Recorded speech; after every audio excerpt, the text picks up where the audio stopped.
I didn't think much of it when I first decided to spend the weekend at the cabin in the woods.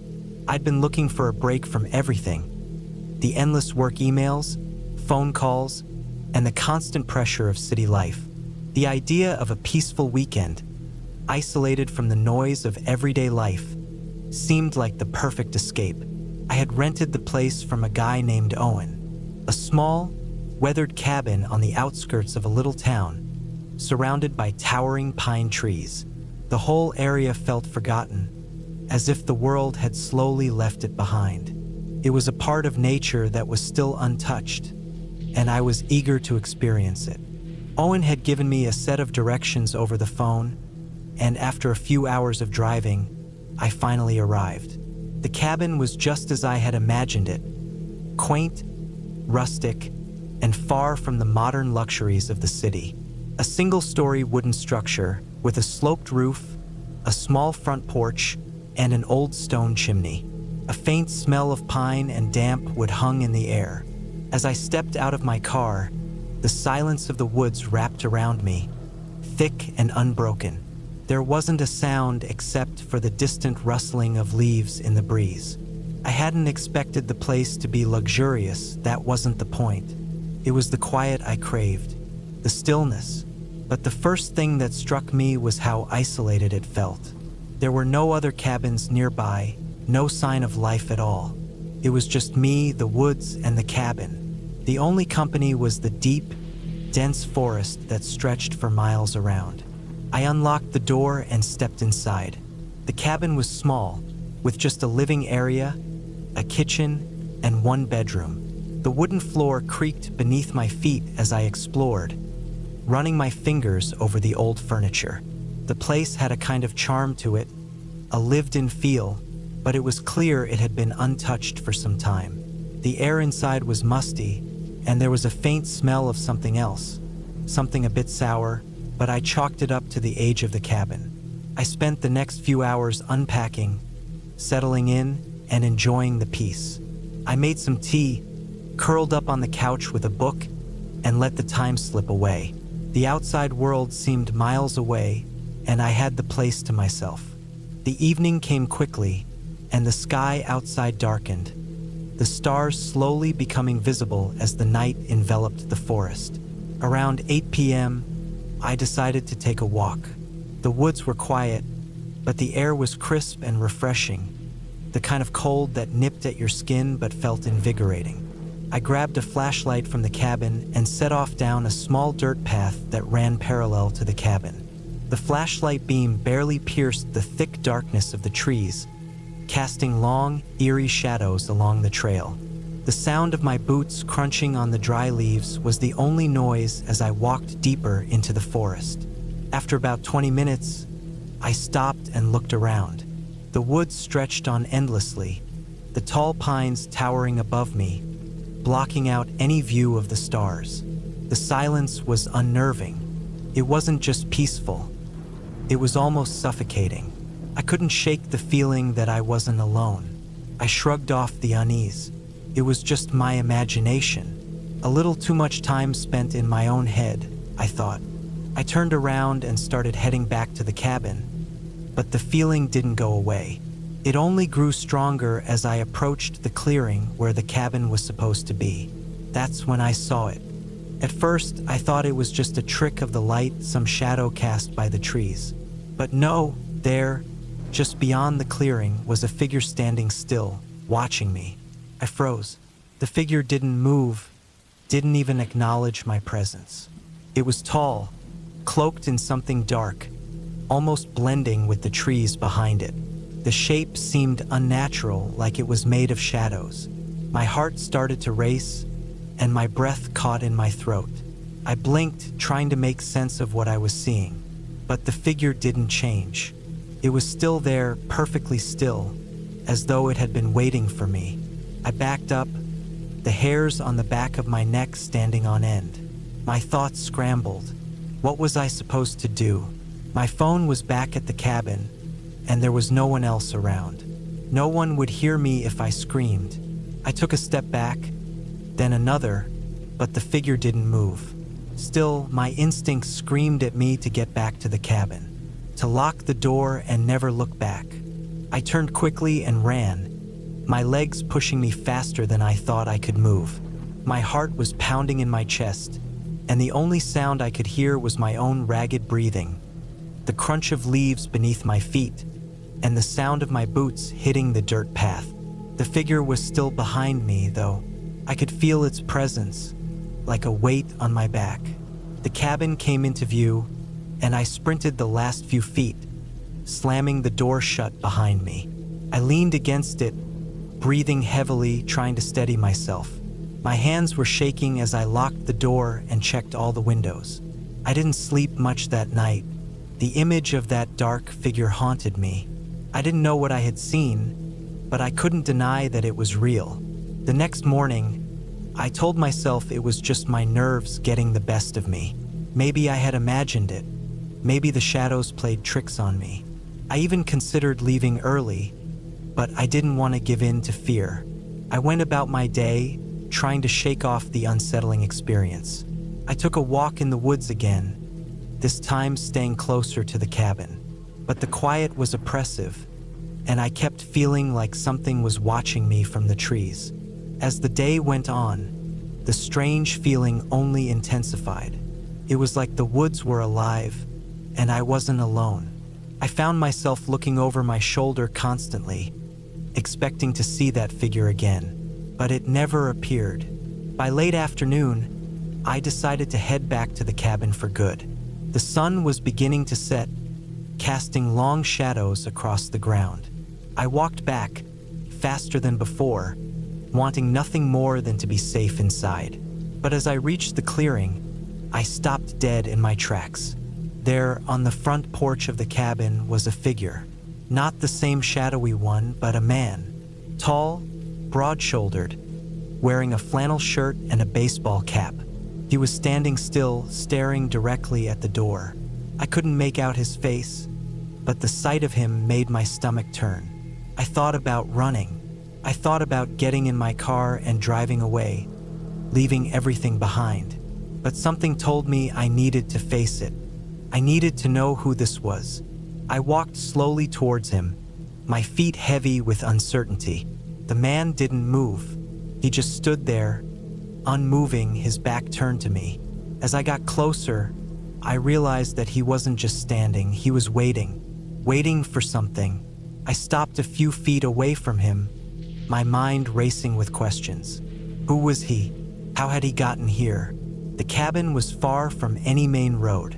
There was no way he could have arrived without me noticing. The man shifted slightly, and that's when I saw it.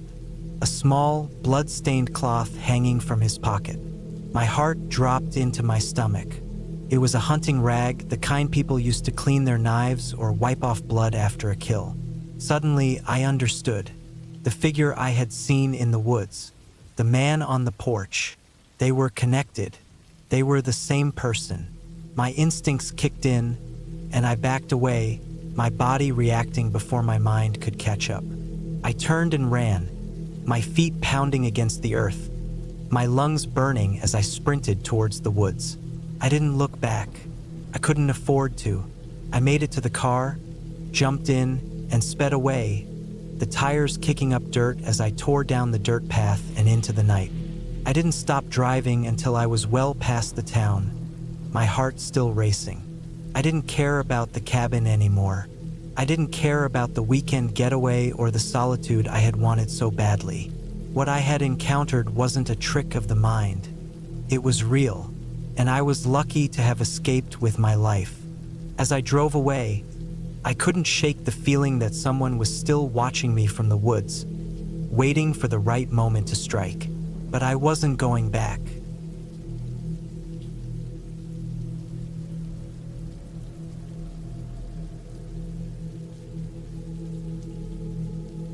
The rain had been falling steadily for hours when I arrived at the cabin. It wasn't a big place, just a small, weathered structure tucked away in the middle of the woods. I'd rented it for the weekend, hoping to get away from everything. I had my dog, Max, with me. He's a big, black Labrador, loyal to a fault, and he's been my companion through just about everything in the last few years. We pulled up to the cabin just as the sun was setting, casting a grayish hue over the landscape. I could hear the wind howling through the trees, bending their branches with a strength that was both unnerving and impressive. The cabin stood there, uninviting, almost as if it had been forgotten by time itself. There was something about it that felt wrong, but I brushed it off. I'd been looking forward to this break for weeks, and nothing was going to ruin it. Max bounded out of the car before I could even reach for the keys, his paws splashing in the mud as he made a beeline for the cabin's front door. I smiled, shaking my head. He was always the first to get excited about new places. The door creaked when I opened it. The smell of old wood and dampness hit me immediately, and I stepped inside with Max right behind me. The interior was simple, just the basics. A few old chairs, a fireplace in the corner, and a small kitchen with a rusty stove. The place looked like it had been abandoned for some time, but everything seemed in order. I figured I'd just clean up a bit and settle in. Max trotted around, sniffing everything as if he had never seen a cabin before. His tail wagged furiously, as it always did when he was exploring a new space. I dropped my bag by the door and walked to the kitchen, setting up a bowl of water for Max before unpacking some of my things. The storm outside was growing worse. The wind howled through the cracks in the walls, and I could hear the trees creaking under the pressure of the gusts. I wasn't particularly scared of storms, but the noise, combined with the eerie stillness of the cabin, made me uneasy. Still, I did my best to shake it off and focus on getting comfortable. Max lay down in front of the fireplace, panting softly, his head on his paws. I gave him a scratch behind the ears before turning my attention to the fire. The logs crackled as I managed to get the flames going, filling the room with warmth. It was cozy, too cozy, almost, but I didn't think much of it. I had a good book with me, and I figured I could read for a while, have a hot drink, and just let the storm pass. I had just settled into my chair, sipping on a cup of tea, when I heard it. A knock came from the door. Max's head shot up immediately. His ears perked, and he growled low in his throat. It was strange, because I hadn't heard anyone approach the cabin. No car, no footsteps, nothing. Just the knock. It wasn't a loud, urgent knock either, but soft, almost tentative, as though someone was uncertain of whether or not they should be there. I sat frozen for a moment, staring at the door. My heart started to race, and my mind spun with possibilities. Maybe it was the neighbor, though I didn't remember seeing any other cabins nearby when I arrived. Or perhaps it was someone who had gotten lost in the storm. But something about the knock, it didn't feel right. Max was still growling, his hackles raised. I reached over and grabbed the flashlight from the table, holding it tightly in my hand as I stood. There was no way I was opening that door without knowing who was on the other side. I slowly walked to the door, my pulse quickening with each step. Max followed me, staying close, his eyes locked on the door. I peeked through the small peephole in the door, but I saw nothing. No person, no car, no sign of anyone having been there at all. I felt my stomach twist with unease. I stood there for a moment, listening. The wind and rain still battered the cabin, but there was nothing else. No footsteps, no voices, just the sound of the storm. Finally, I decided to open the door. I didn't know what I was expecting, but when I did, there was nothing. Just the rain falling in sheets and the darkness of the woods surrounding me. My heart sank. There was no one out there. Max, however, was still on edge. He wouldn't leave the doorway, his growl never quite fading. It was as though he knew something I didn't. I pushed the door closed, the sound of the latch clicking loudly in the silence. Max gave one final low growl, then turned away, his tail still low, clearly disturbed. I tried to shake off the feeling of dread creeping up my spine. The storm was likely playing tricks on me, making me feel uneasy in a place I wasn't familiar with. I walked back to the fireplace, but Max refused to settle. Instead, he paced back and forth, sniffing around the room, then staring at the door, growling again. I couldn't understand it. Nothing made sense. But one thing was clear. I wasn't going to get any rest tonight if Max kept this up. So I did what I thought was best. I decided to go to bed early, hoping the calm of sleep would help ease my mind. As I lay in bed, the rain continued to pound against the roof. I had Max curled up at my feet, his body warm and solid, though still tense. The occasional creak of the cabin and the distant rumble of thunder did nothing to ease the anxiety that had settled in my chest. I kept hearing small noises throughout the night. The soft tap of something against the window, the creak of floorboards, the distant sound of footsteps outside. Max was awake too, his ears twitching at every sound, his body still on alert. At one point, he even stood up and growled, low and menacing, staring at the door. But when I checked, there was nothing there. No one. The next morning, I woke up to a gray, overcast sky.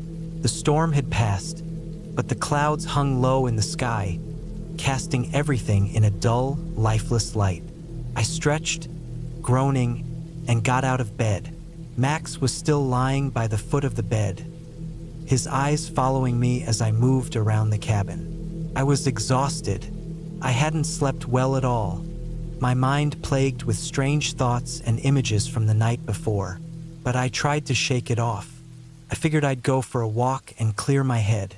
I grabbed my jacket and stepped outside, with Max trailing right behind me. The air was damp, but the fresh scent of the forest filled my lungs. We walked along the path, Max sniffing at the ground, and I tried to distract myself with the beauty of the forest.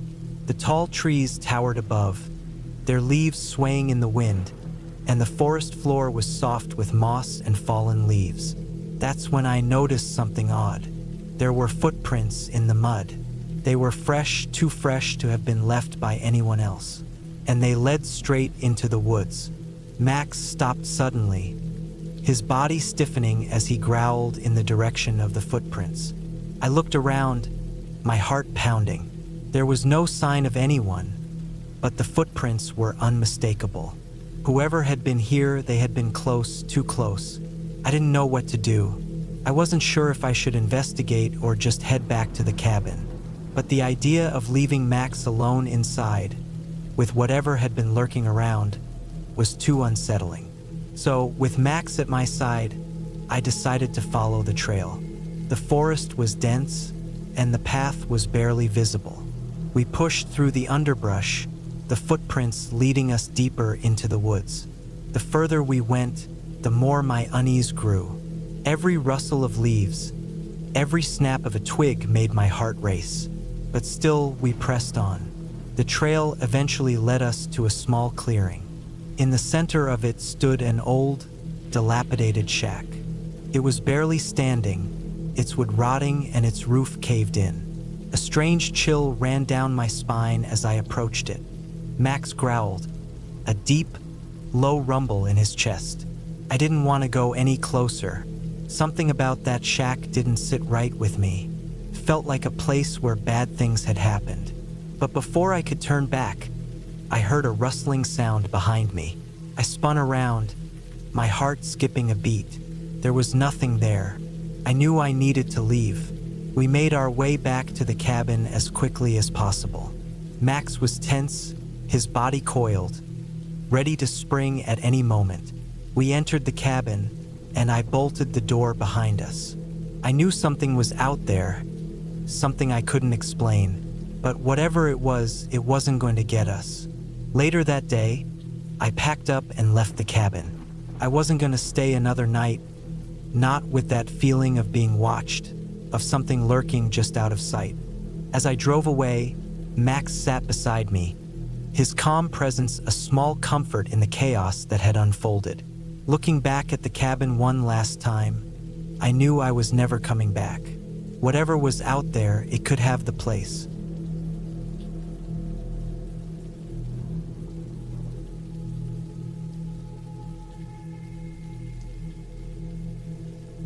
I was 32 when I signed on for that month-long relief duty in northern Idaho.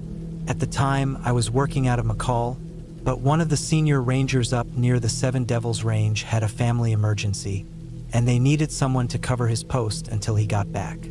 His name was Larry Brown, and his cabin sat at the edge of the Snake River Basin, right where the trails start getting narrow and the trees take over the sky. I wasn't new to the job. I'd been a park ranger for almost 7 years by then. I'd done shifts in all kinds of places: Yellowstone, Glacier, up through northern Montana during fire season, even a winter post once in the Dakotas, but I'd never been stationed in a place so isolated for so long.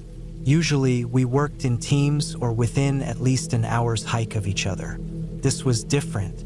Larry's cabin was alone, 12 miles off any maintained road, accessible only by a long logging path that barely handled my four-wheel drive. Once the first snowfall came, they said even that would be impassable.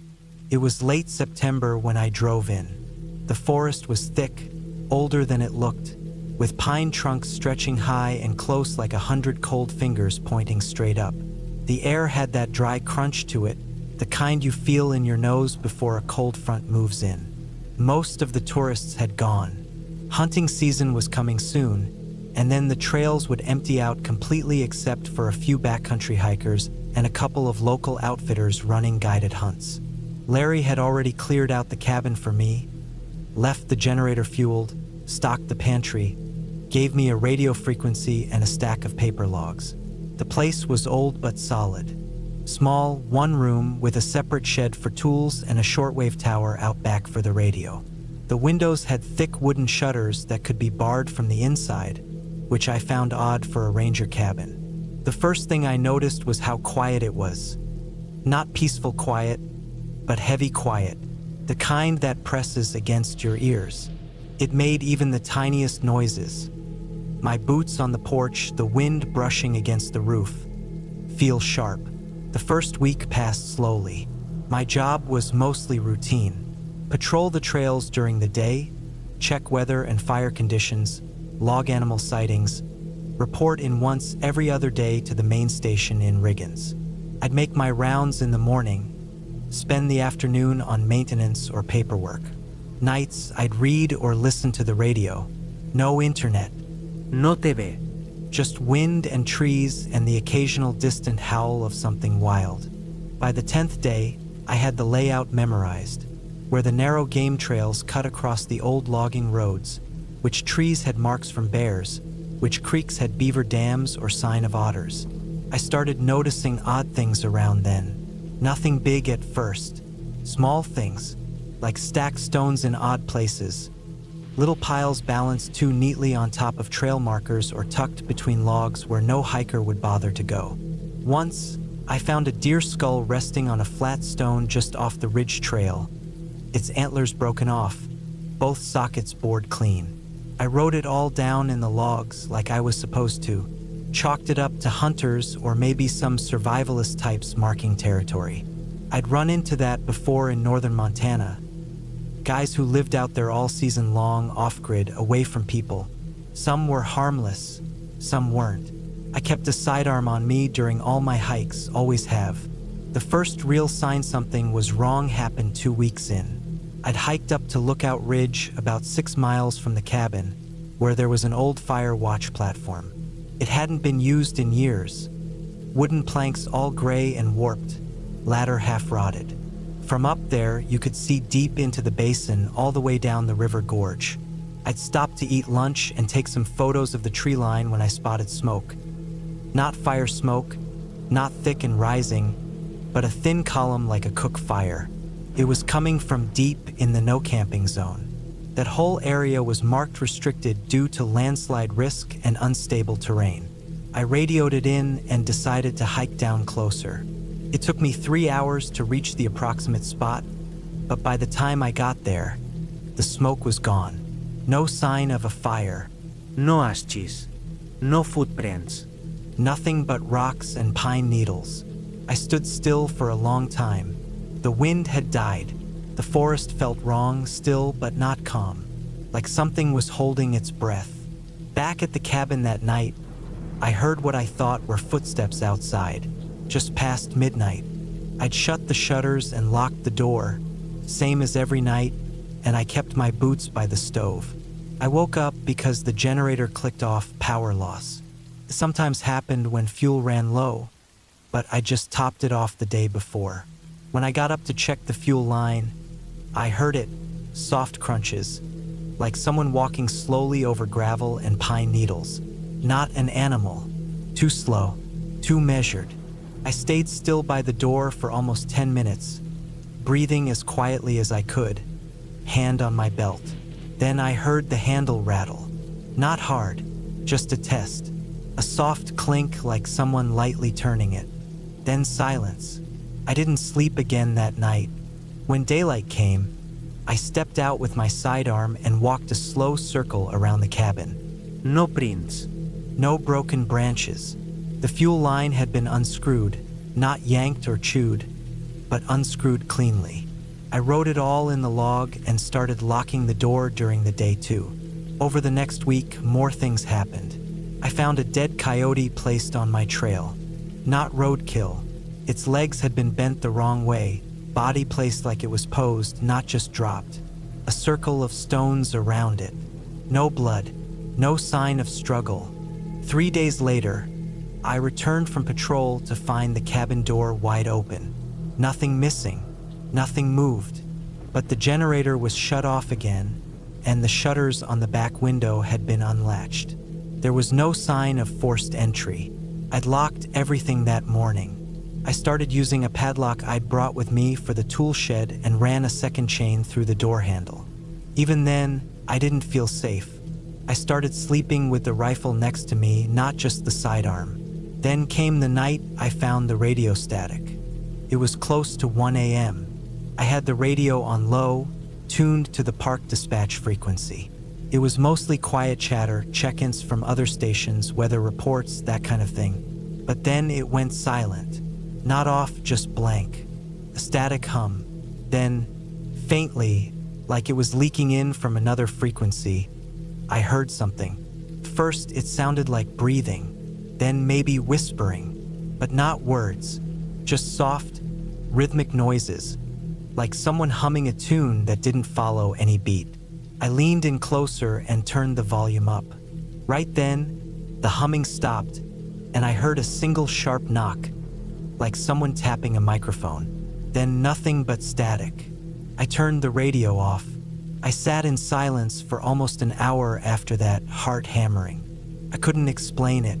Maybe a bleed over from a nearby frequency, maybe a prank, but out there, that deep into the forest, there weren't supposed to be any other stations within signal range. The next morning, I climbed the tower behind the cabin to check the antenna. Everything was fine. No weather damage. No luose wiring. But while I was up there, I looked out toward the tree line and saw movement. Someone stood at the edge of the forest, just far enough away I couldn't make out details. Not walking, just standing. I stared for a long time trying to make out features, but the figure never moved. Then I blinked, and they were gone. I climbed down fast, rifle slung, and walked out to the spot. No one there, no tracks. I requested early extraction that afternoon. It took them 4 days to get a snowcat up there because an early storm rolled through. During those days, I didn't sleep more than a few hours. Every night, I heard sounds outside, crunching, slow walking, tapping on the windows. Once, I woke up to the sound of my name being carved into the cabin wall. Not scratched, not etched, carved, deep and slow, with long pauses between each letter. I never caught anyone. The second night, it appeared again, this time my last name just below it. The night before extraction, I sealed the shutters from the inside and stacked furniture against the door. I sat with the rifle all night, sweating and shaking. Just before dawn, I heard it again. Faint footsteps on the porch, followed by a dragging sound across the shutters. Then silence. When the snowcat arrived, I practically ran out the door. The guy who picked me up asked if I'd been in a fight, said I looked like hell, pale, gaunt. shaky. I didn't answer. When I got back to base, I filed a full report. Every detail, every sighting, every noise. They said they'd investigate, but I knew how it would go. No bodies, no evidence, no crime. Just a stressed ranger with too much time alone in the woods. I left the service the next year, moved south, got a job in fire prevention out near Bakersfield. I still hike, but never alone. I never go more than a few miles out. I've never stayed overnight in the backcountry since. A few months ago, I got an email from a former coworker. He'd heard they'd reopened the cabin post up near Snake River. New guy took the job, younger guy, real eager. I didn't reply. I didn't want to know how it ended. But sometimes, I wonder if the new guy will find those carvings too. And if he does, how long he'll last once he realizes he's not alone out there. Because I know what I heard, what I saw, and no one can convince me it was just the woods. Something or someone was watching me, and they're still out there.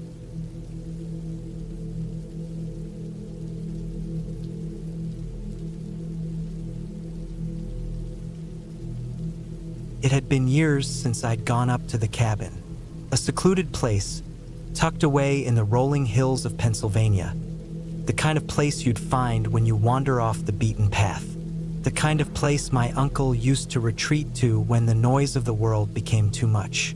He had passed away unexpectedly a few years ago, and the cabin had been left to me.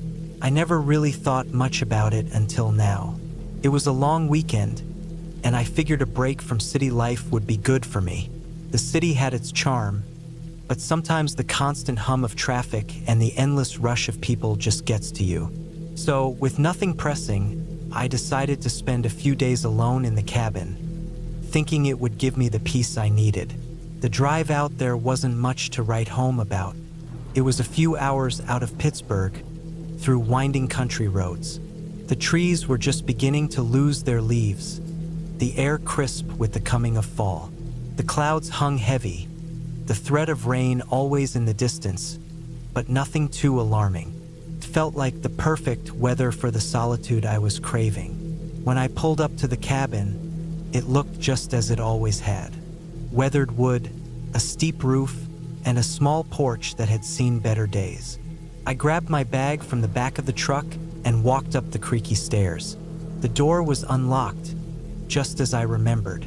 It was the kind of cabin that didn't need locks or alarms.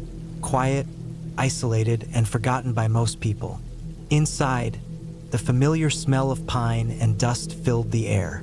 The floorboards creaked underfoot as I set down my things and took a look around. The place hadn't changed much since I was last here. If anything, it had become a little more worn, a little more tired. There was a stone fireplace in the corner, a few mismatched chairs scattered around a low coffee table, and an old wood stove that still looked like it could warm the place up if needed. I set about unpacking, settling into the rhythm of cabin life.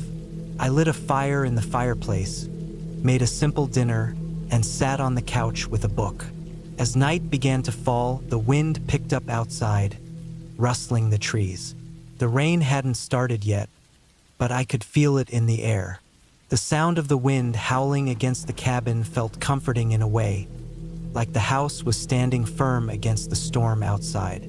The flicker of the fire cast long shadows across the room, giving everything a warm, almost inviting glow. By the time I finished my meal and poured myself a drink, the rain had started.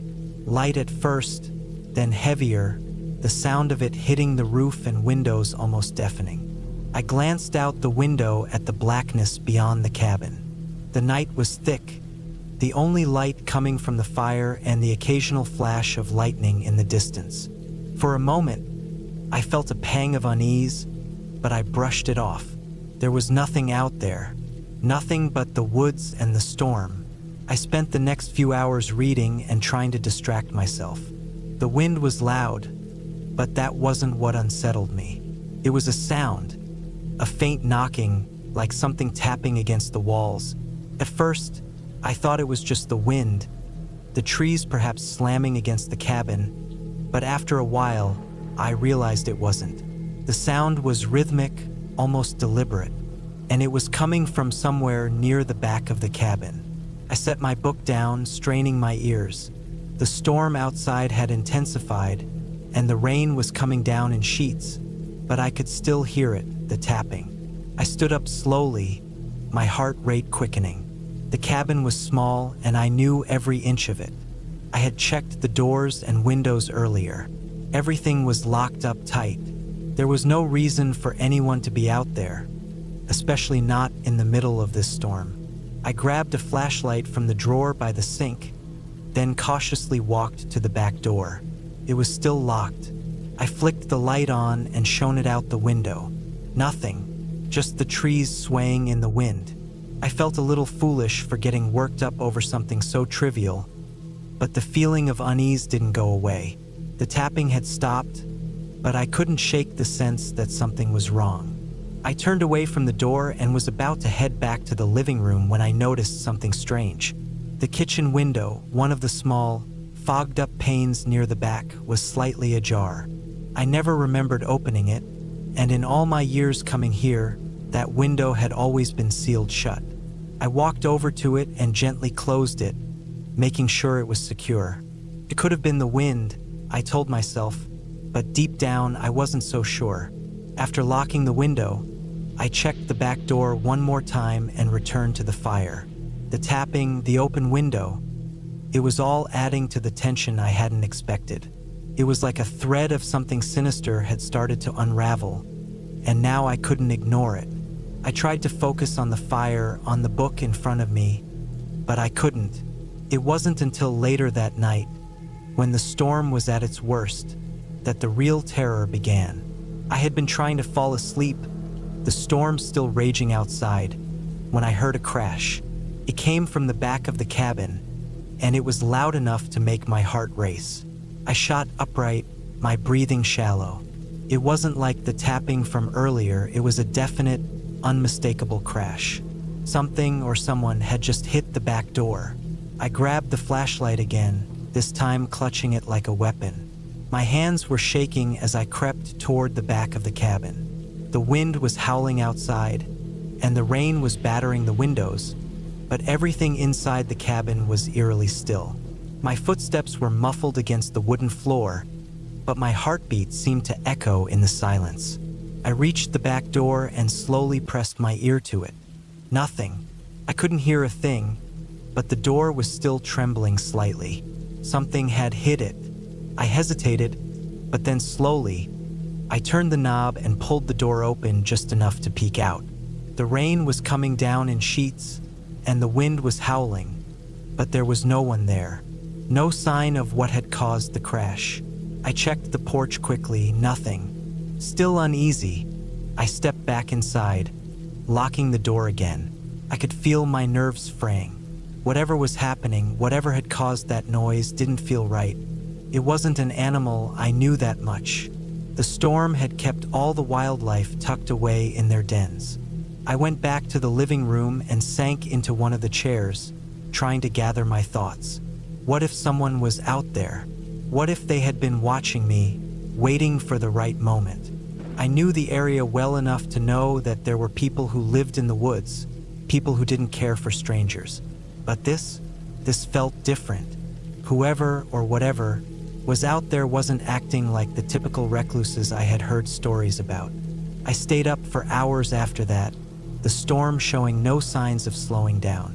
The crashing sound didn't come again, but I couldn't shake the feeling that I wasn't alone.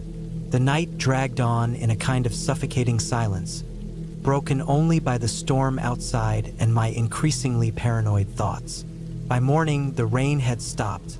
The world outside was soaked, the trees glistening with droplets. But the feeling of unease still lingered, like a shadow that refused to leave. I had spent the entire night staring at the walls, unable to rest. It was time to leave, I realized. I didn't care about the weekend anymore.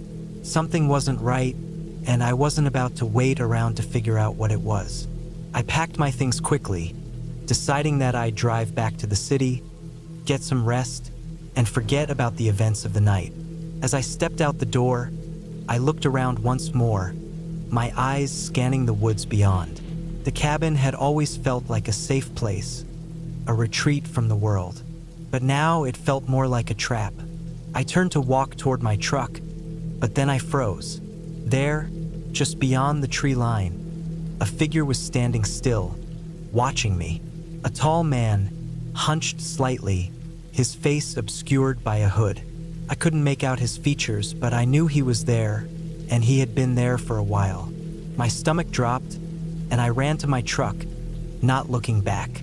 As I sped down the road, the image of that figure burned into my mind.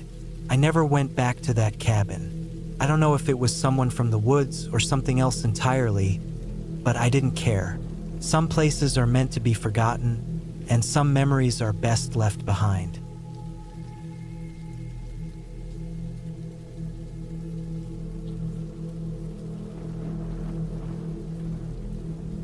It was the fall of 2009 when I got sent out to that cabin in eastern Oregon. I was 34 back then, working a contract job for a private logistics company that handled off-the-book supply drops for government agencies. Nothing flashy, just driving out equipment, picking up crates, that sort of thing. Most of what I delivered never got opened in front of me, and I never asked questions. That's how the job worked.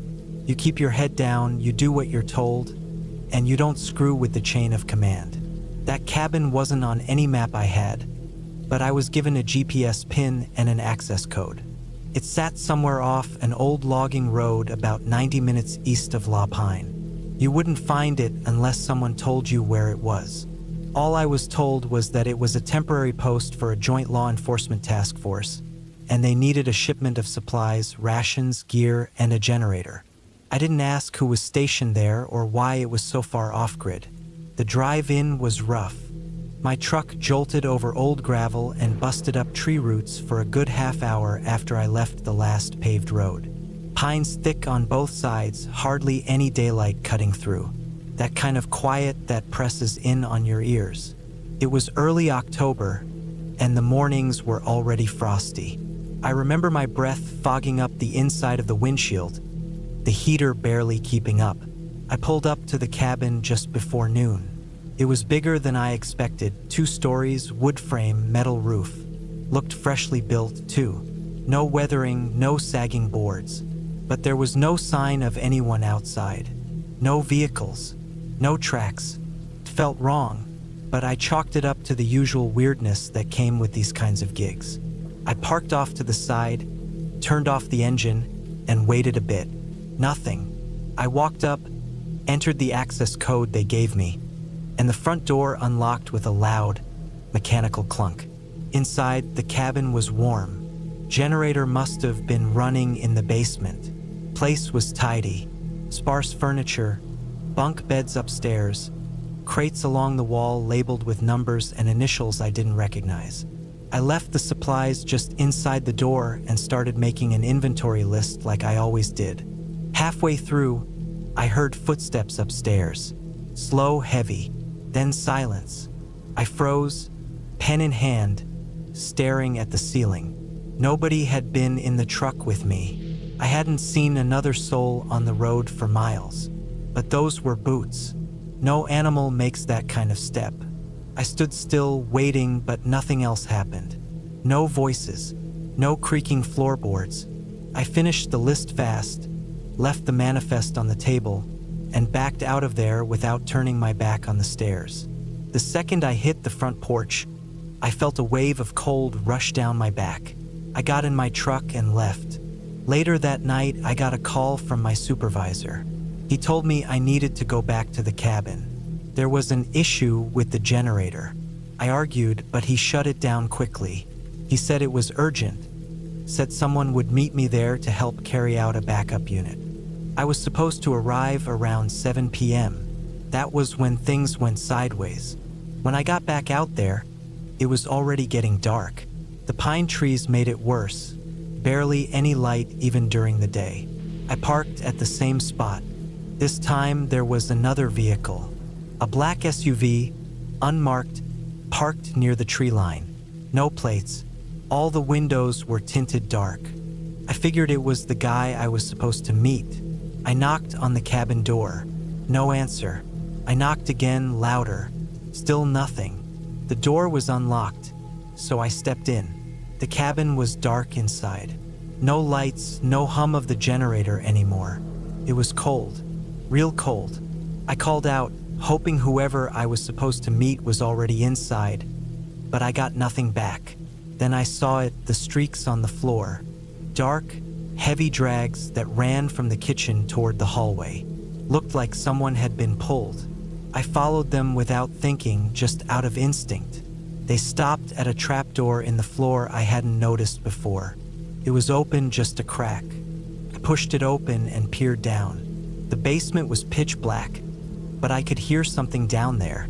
A low hum, like someone breathing into a mic. I backed away. Whatever this was, it was way above my pay grade.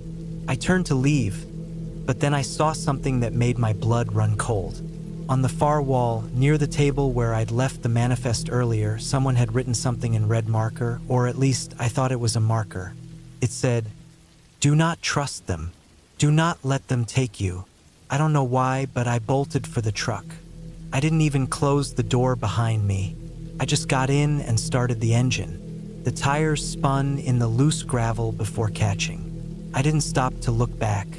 About 10 minutes down the road, headlights appeared behind me. The SUV. I hadn't seen it leave. It must have been following me the whole time. Lights off, waiting for the right moment. My truck wasn't fast, and they gained on me quick. Soon they were right behind, brights on, blinding me through the mirrors. I couldn't think. I just drove. Then I saw the logging road split. A left turn up a narrower trail I hadn't noticed before. I made a snap decision and swerved into it. The SUV didn't follow. I kept driving for another 5 or 6 miles until the trail ended in a small clearing. I turned off the truck and killed the lights. My heart was pounding in my ears. I sat there, engine ticking, staring out into the woods, waiting for headlights. They never came. I slept in the truck that night, freezing under my jacket. In the morning, I turned around and drove back out. I didn't see the SUV again, but when I reached the main road and checked my phone, I had 4 missed calls from numbers I didn't recognize and 1 voicemail. I listened. It was just static for the first 10 seconds. Then a voice, low male, said, "Stay away from the cabin. You've seen too much already." That's when I realized this wasn't just a supply drop gone wrong. Something was happening out there. Something serious. I didn't go back to work after that. I left town, took the cash I had and rented a place in northern Idaho, quiet, off the radar. I didn't even use my real name for the lease. I figured if whoever was behind that cabin wanted to find me, they could. But maybe if I laid low, they wouldn't bother. For a while, nothing happened. I kept to myself, stayed off the internet, paid in cash. Then, about 3 months later, I saw a news story on a small independent site, buried under a bunch of other nonsense. It said that an unidentified man had been found dead in a remote area of Oregon, near an unlisted Forest Service cabin. Cause of death was undetermined. No other details. The photo they used showed a section of the cabin porch. Same one I'd stood on. I clicked through the site's archives and found another article. Same place, different date. This one said there had been a training exercise gone wrong involving a joint federal-state task force. No names, no photos. Just a vague explanation and a statement saying, "The site has been decommissioned and access is restricted." But I kept digging. I found a forum thread on a survivalist site posted by someone who said they used to work for the Forest Service. They mentioned a cabin that had been used for black bag operations, off-the-books missions run by rogue agents. Stuff that didn't make it to paper. The poster claimed the cabin had been used for interrogations. Renditions. They said people were brought there and never came back out.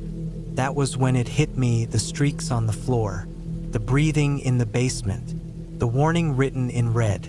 I kept reading. One guy said he had seen a team of men dressed in tactical gear out there once. No markings, no IDs, just black uniforms and rifles. Said they watched him from the tree line until he turned around and left. He said he felt like if he'd stayed a minute longer, he would have disappeared. Eventually, the forum thread got deleted. Months went by. I got jumpy, couldn't sleep. I started keeping a shotgun by the door, sleeping with my boots on. I moved again, Montana this time, even more remote. Still, I never felt safe. Then, last winter, a guy showed up at my door. Middle-aged, military haircut, wore a parka and jeans like he belonged, but I knew right away he didn't. He said he was looking for someone who used to live in the area. Asked if I knew the name. It was mine, my real name. I said no and shut the door. That night, I packed everything I had and drove north. I crossed into Canada using a back road I'd scoped out months earlier. Left the truck and walked the rest of the way into Alberta. I've been here ever since, using a different name. Cash jobs. No internet. No phone. But I think they'll find me eventually. I don't think I was ever meant to see what I saw at that cabin. The reason I'm writing this now is because I need someone to know what happened. Someone outside their reach. If you're reading this, know one thing. They weren't just cops. They were something else entirely. Something trained, something ruthless. I don't know who they were working for, but it wasn't justice. Whatever happened in that cabin, it wasn't law enforcement. It was a cover-up. Cleanup. I was just the wrong guy at the wrong time, and I saw too much. I haven't slept right in years. I wake up sweating, hearing footsteps in the hall, the creak of boots on floorboards.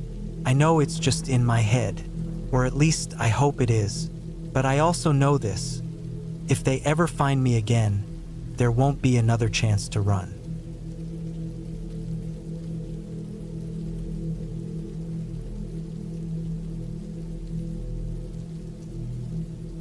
It was the end of September when I decided to take a break and get away from the chaos of everyday life. I needed some time to myself, away from the noise of the city, the constant rush of emails, calls, and deadlines. So, I packed up my old Jeep and drove out to the cabin my grandfather had left me.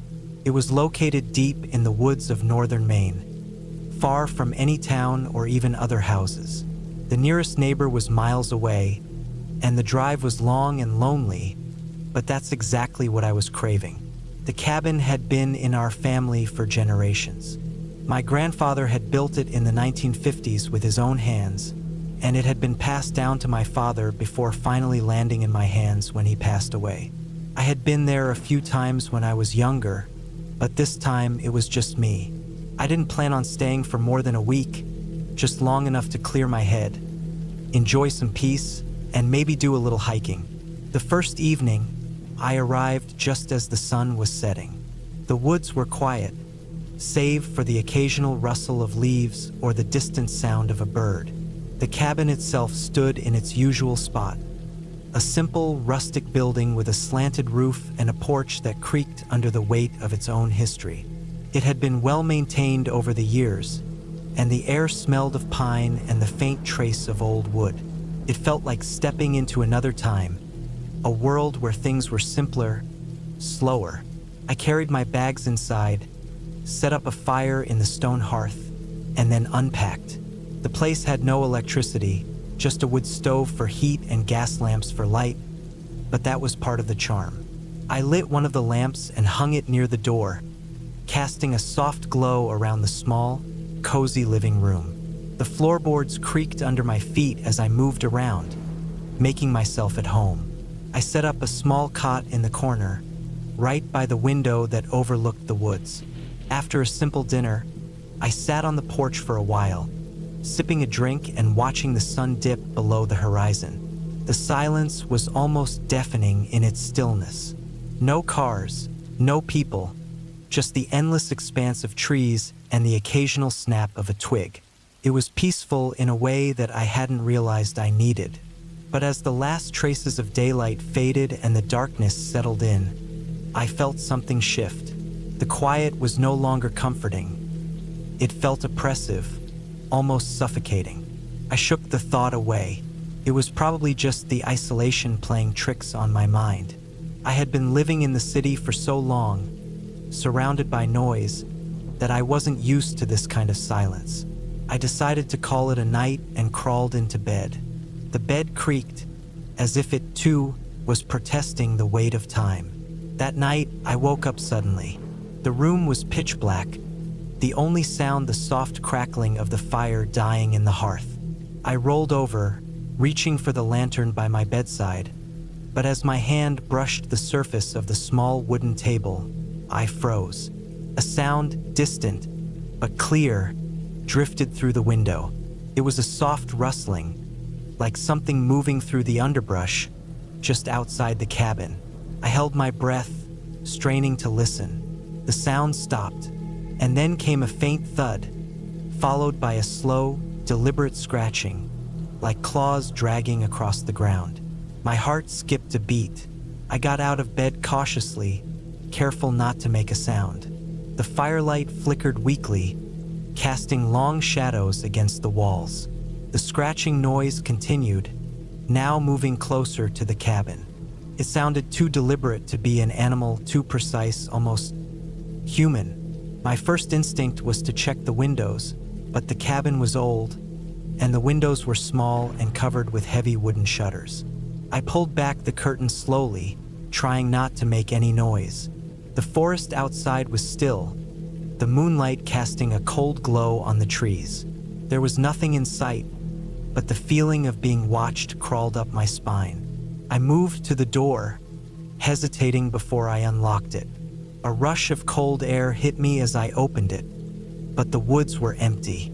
The strange sounds had stopped, and everything seemed perfectly still once again. I stepped out onto the porch, holding the lantern high, scanning the trees for any sign of movement.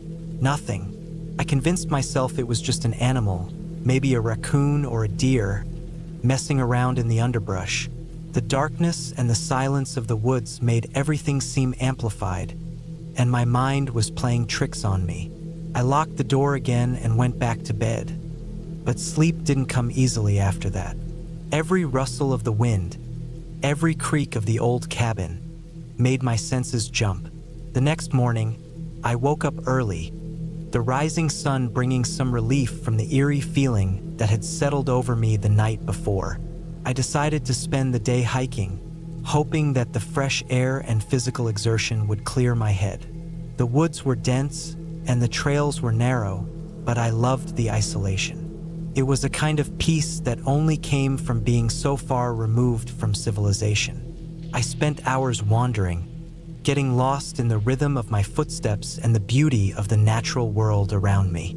By the time I returned to the cabin, the sun was low in the sky again, and the air had started to cool. I made a fire and cooked some dinner, but the unease from the previous night lingered. It was like a weight pressing down on my chest. I didn't want to admit it, but I was starting to feel like something was off about this place. That night, as I lay in bed, I heard it again. The scratching sound, this time closer than before. It was as if something was right outside the cabin, just waiting for me to make a move. My heart pounded as I lay perfectly still, listening to the sounds that seemed to come from all around me.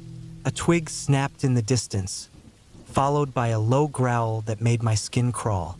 I reached for the lantern, my hands trembling as I lit it. The warmth from the flame did nothing to calm my nerves.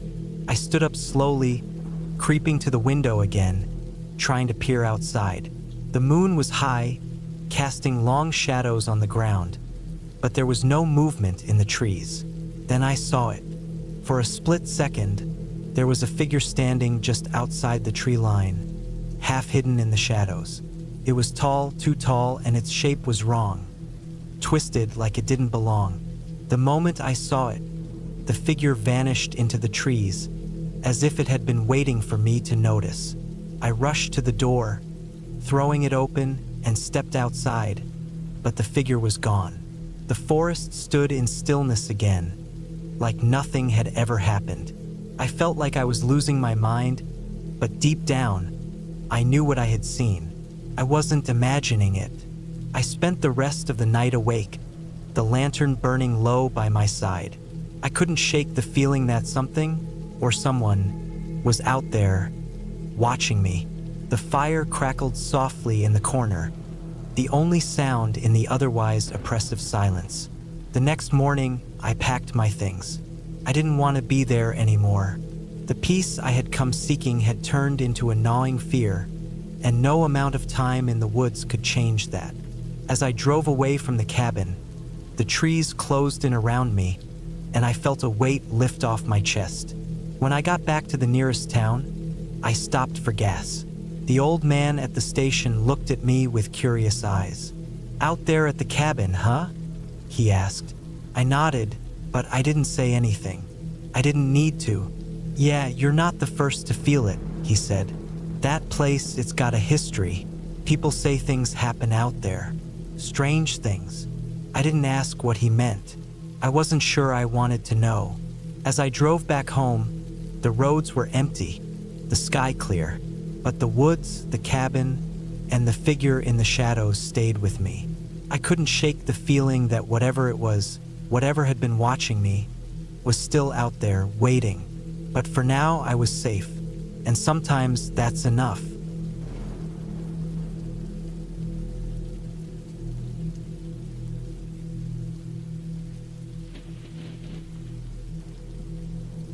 It was an old, quiet graveyard cabin, tucked in the middle of nowhere, hidden in the dense woods that seemed to swallow up everything around it. The sort of place you'd pass by and never think twice about. But I had to stop there. I didn't have much of a choice.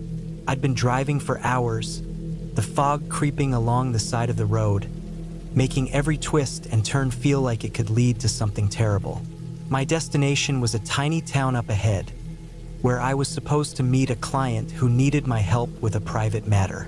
But before I could reach the town, the weather had gone from bad to worse, and the storm made it almost impossible to see the road clearly. I could barely make out the headlights of my truck in the thick mist, and the occasional flicker of trees looming on either side. I saw the sign for the graveyard cabin when I was about 10 miles outside the town. A small, weathered wooden sign hanging from an iron post, swaying gently in the wind. It read, "Rivorton Cemetery Cabin." There was no other place nearby to take shelter, so I figured I'd wait out the storm there. The road leading up to it was rough. Felt like it hadn't been maintained in years. The trees around me got thicker, their twisted branches hanging low, and I felt a sense of unease settle in my stomach. The storm had turned the dirt path into a mud pit, and I struggled to keep my truck from sliding off the edge. Eventually, I came to a clearing, and there it was, the cabin. It looked like it had been abandoned for decades, though something about it still stood strong against the storm. The dark wood of the structure stood out against the backdrop of the gray sky, and the small, weather-beaten graveyard that surrounded it seemed to make the cabin feel like it had grown out of the earth itself. Old headstones, some cracked and broken, were scattered in uneven lines, half hidden by overgrown grass. The wind howled through the cemetery, and I could swear I heard faint creaks from the cabin as if it was alive. I wasn't afraid at first. I had stayed in places much worse, old motels in rundown towns, cabins deep in the forest where the nearest neighbor was miles away. It was part of the job. Solitude had never bothered me. I parked my truck next to the cabin, the engine rattling off as I turned it off. The rain was falling harder now, and the wind pushed the droplets sideways, making it feel colder than it actually was. I grabbed my gear and stepped out into the storm. The mud instantly clung to my boots, making each step feel heavier. As I walked toward the cabin, I couldn't shake the feeling that I was being watched, but I didn't see anyone. The door to the cabin was slightly ajar. I hesitated for a moment, but the cold was getting unbearable, so I pushed it open with a creak. The interior was dim, but the fire pit in the center gave off enough warmth to make the place feel like it could be comfortable. The floor was old, and the wood groaned under my feet, but the structure seemed solid enough. There was a long table in the middle of the room, and chairs scattered around it, some tipped over. The cabin had an odd, musty smell, a mix of mildew and old wood. I didn't mind it. I had stayed in worse places. There were a few blankets in the corner, folded neatly, which I took as a sign that the cabin might have been used recently. There were no lights, but the fire was enough to see by, and I set my gear down near one of the chairs. The wind howled outside, and I could feel the draft as it rattled the cabin's old windows. I started unpacking, setting up a small stove to boil some water for coffee. As I was getting everything together, I glanced out the window. That's when I saw her. At first, I thought it was just my eyes playing tricks on me, the rain distorting the view, but there she was, standing in the cemetery just beyond the fence. A woman, cloaked in a dark, tattered coat. Her face was obscured by a wide-brimmed hat, but her posture was unnervingly still. She was staring right at the cabin. I froze. I don't know why, but I couldn't take my eyes off her. It wasn't just the isolation of the place or the eerie stillness of the night that had me unsettled. It was something about her presence. It didn't feel right. Felt like she wasn't just standing there, but waiting. I shook my head, trying to push the thought away. People lived around here. She was probably just another local who had wandered out in the storm. But still, there was a nagging feeling in my chest that wouldn't go away. The storm outside worsened as I continued to watch her, and she didn't move, not even a step. It was like she was part of the landscape, rooted in place. I finally forced myself to turn away, telling myself I was being ridiculous. But even as I turned back to the stove, I could feel her presence lingering. I tried to distract myself with the coffee, the small comfort of the warmth in my hands, but I couldn't shake the feeling that something was wrong. I knew the graveyard wasn't far from the cabin, but the thought of going out there in the storm was unappealing. The woman was still there, though, standing motionless. I glanced back at her, half expecting her to be gone, but she was still there, just as still, and that bothered me more than anything. It wasn't until I finished my coffee and the rain started to ease up that I decided to take a quick walk. I grabbed my jacket, walked out the door, and made my way toward the graveyard. The mud was thick, and I had to step carefully so I wouldn't slip. I passed the gate of the cemetery, my eyes scanning the area for any signs of life, but I found nothing. No woman. No footprints. It was as though she had never been there. I stood in the graveyard for a while, trying to shake the unease that had taken root in me. The wind had died down, but the air was still damp and cold. The only sound was the occasional rustle of leaves in the trees.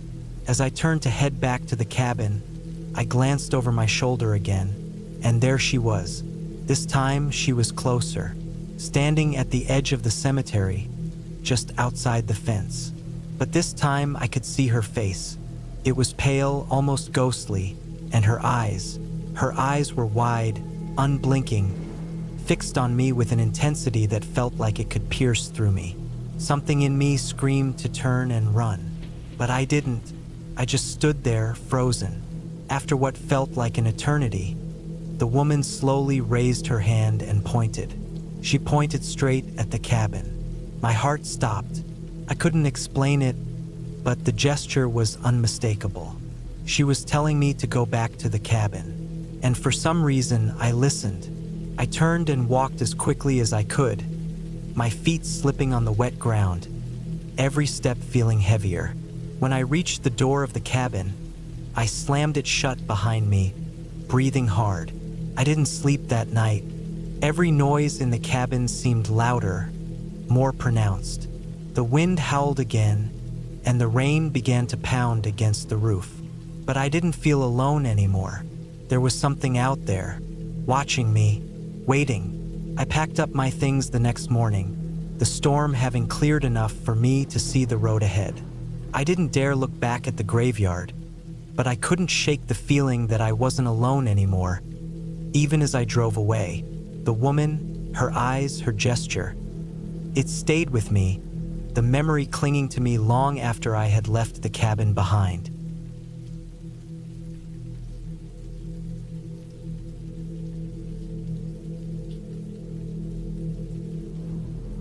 It was late October 2016 when I finally took time off to start building the small cabin I had been planning for almost a year.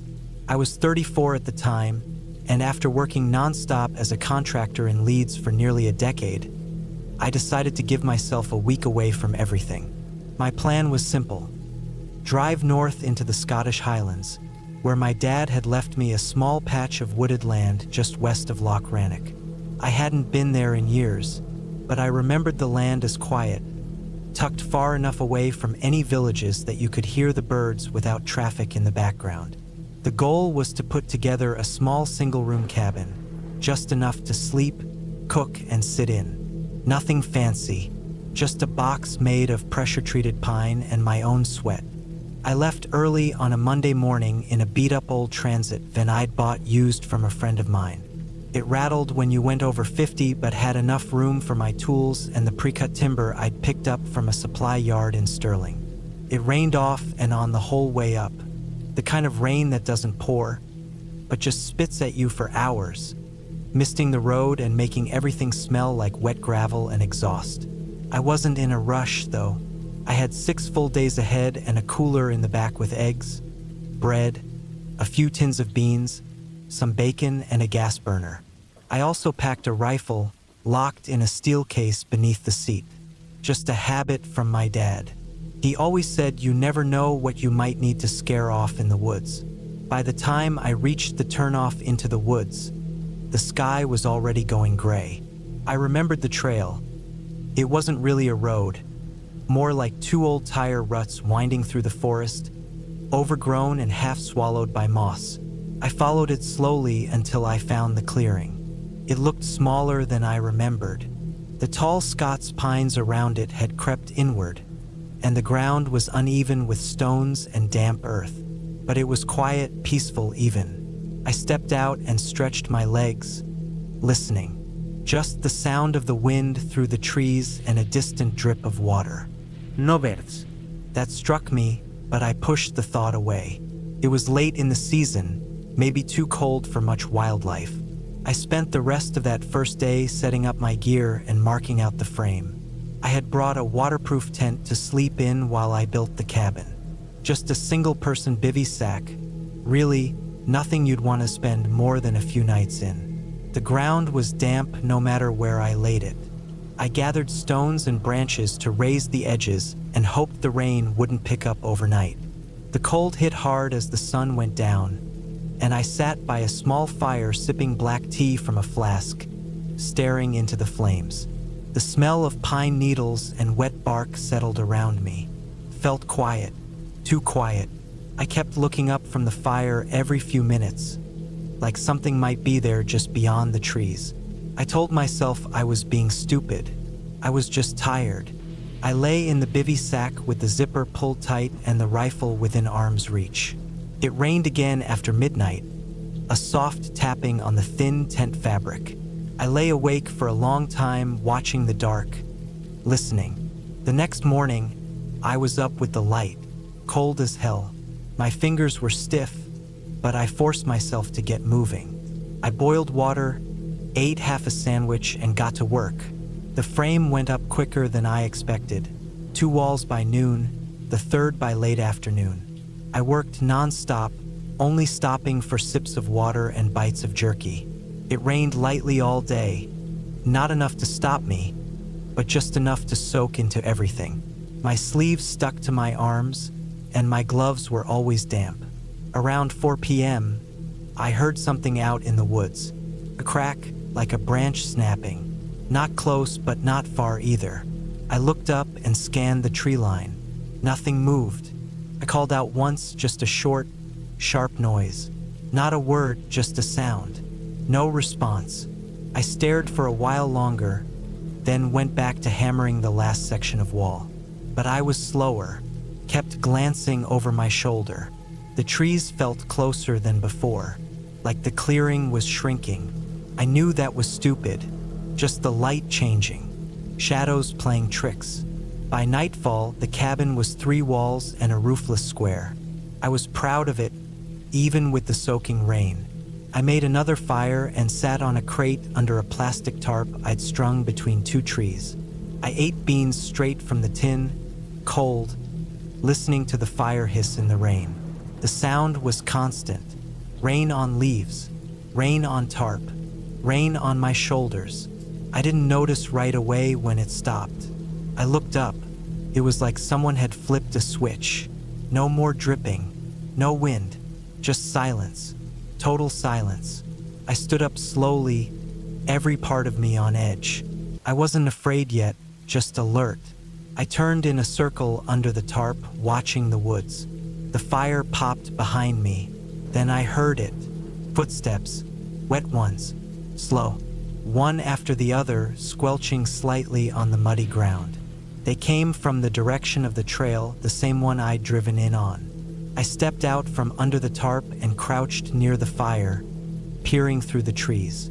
I saw nothing. The sound stopped. I didn't move for a long time. The fire burned low. My back ached. Eventually, I crept to the tent, unzipped it quietly, slid inside. I kept the rifle across my chest all night. I didn't sleep. The next morning, I looked for prints. The rain had softened everything, but I found one spot, just one, that looked like something heavy had stepped there. A deep, round impression, as if a boot had sunk an inch into the earth. Could have been mine, could have been from before, couldn't tell. I wanted to believe it was mine. I forced myself to keep working. I added the roof struts, nailed in the crossbeams, started laying the metal sheets I had strapped to the van roof. The sky stayed overcast all day. It didn't rain much, but everything stayed wet. My hands were blistered by now, skin soft and raw.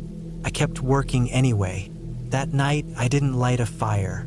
I didn't want to draw attention. I sat in the dark under the tarp, chewing dry bread and sipping cold tea. I heard the footsteps again. This time, they circled the clearing. I sat completely still, heart hammering. They were slow, deliberate. I couldn't see anything. I just listened.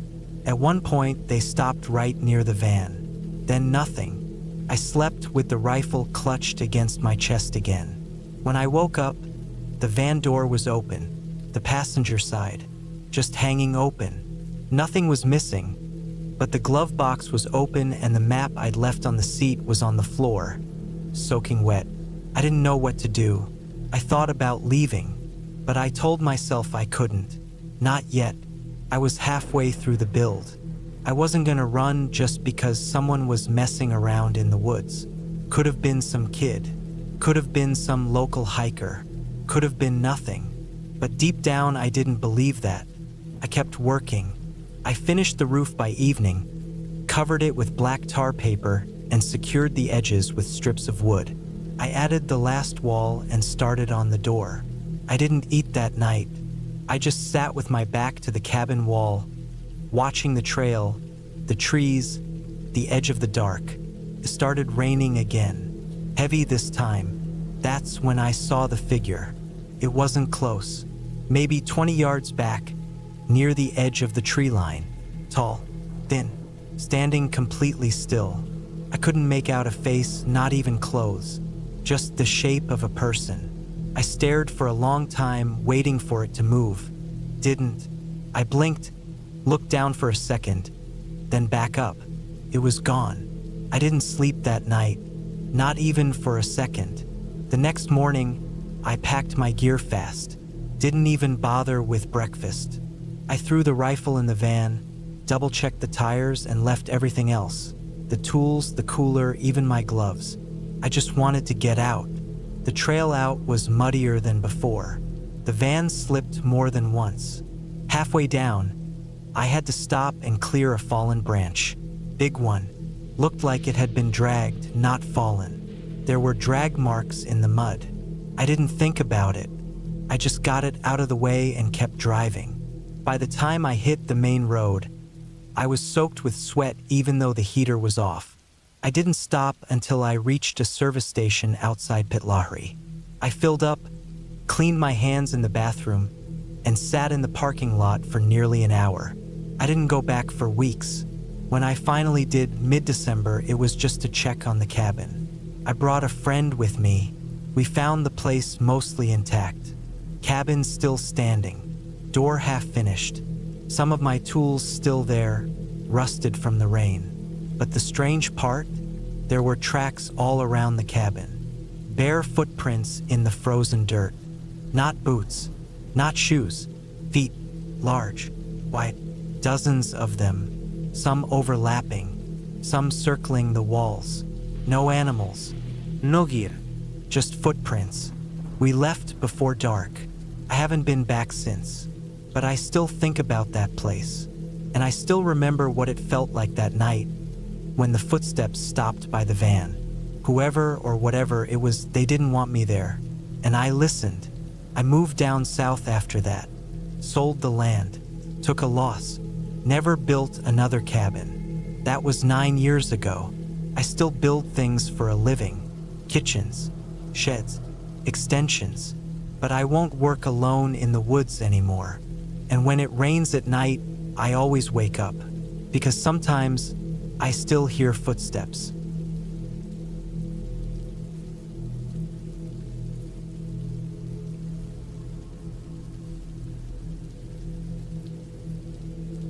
It was September of 2017 when I finally decided to take a break.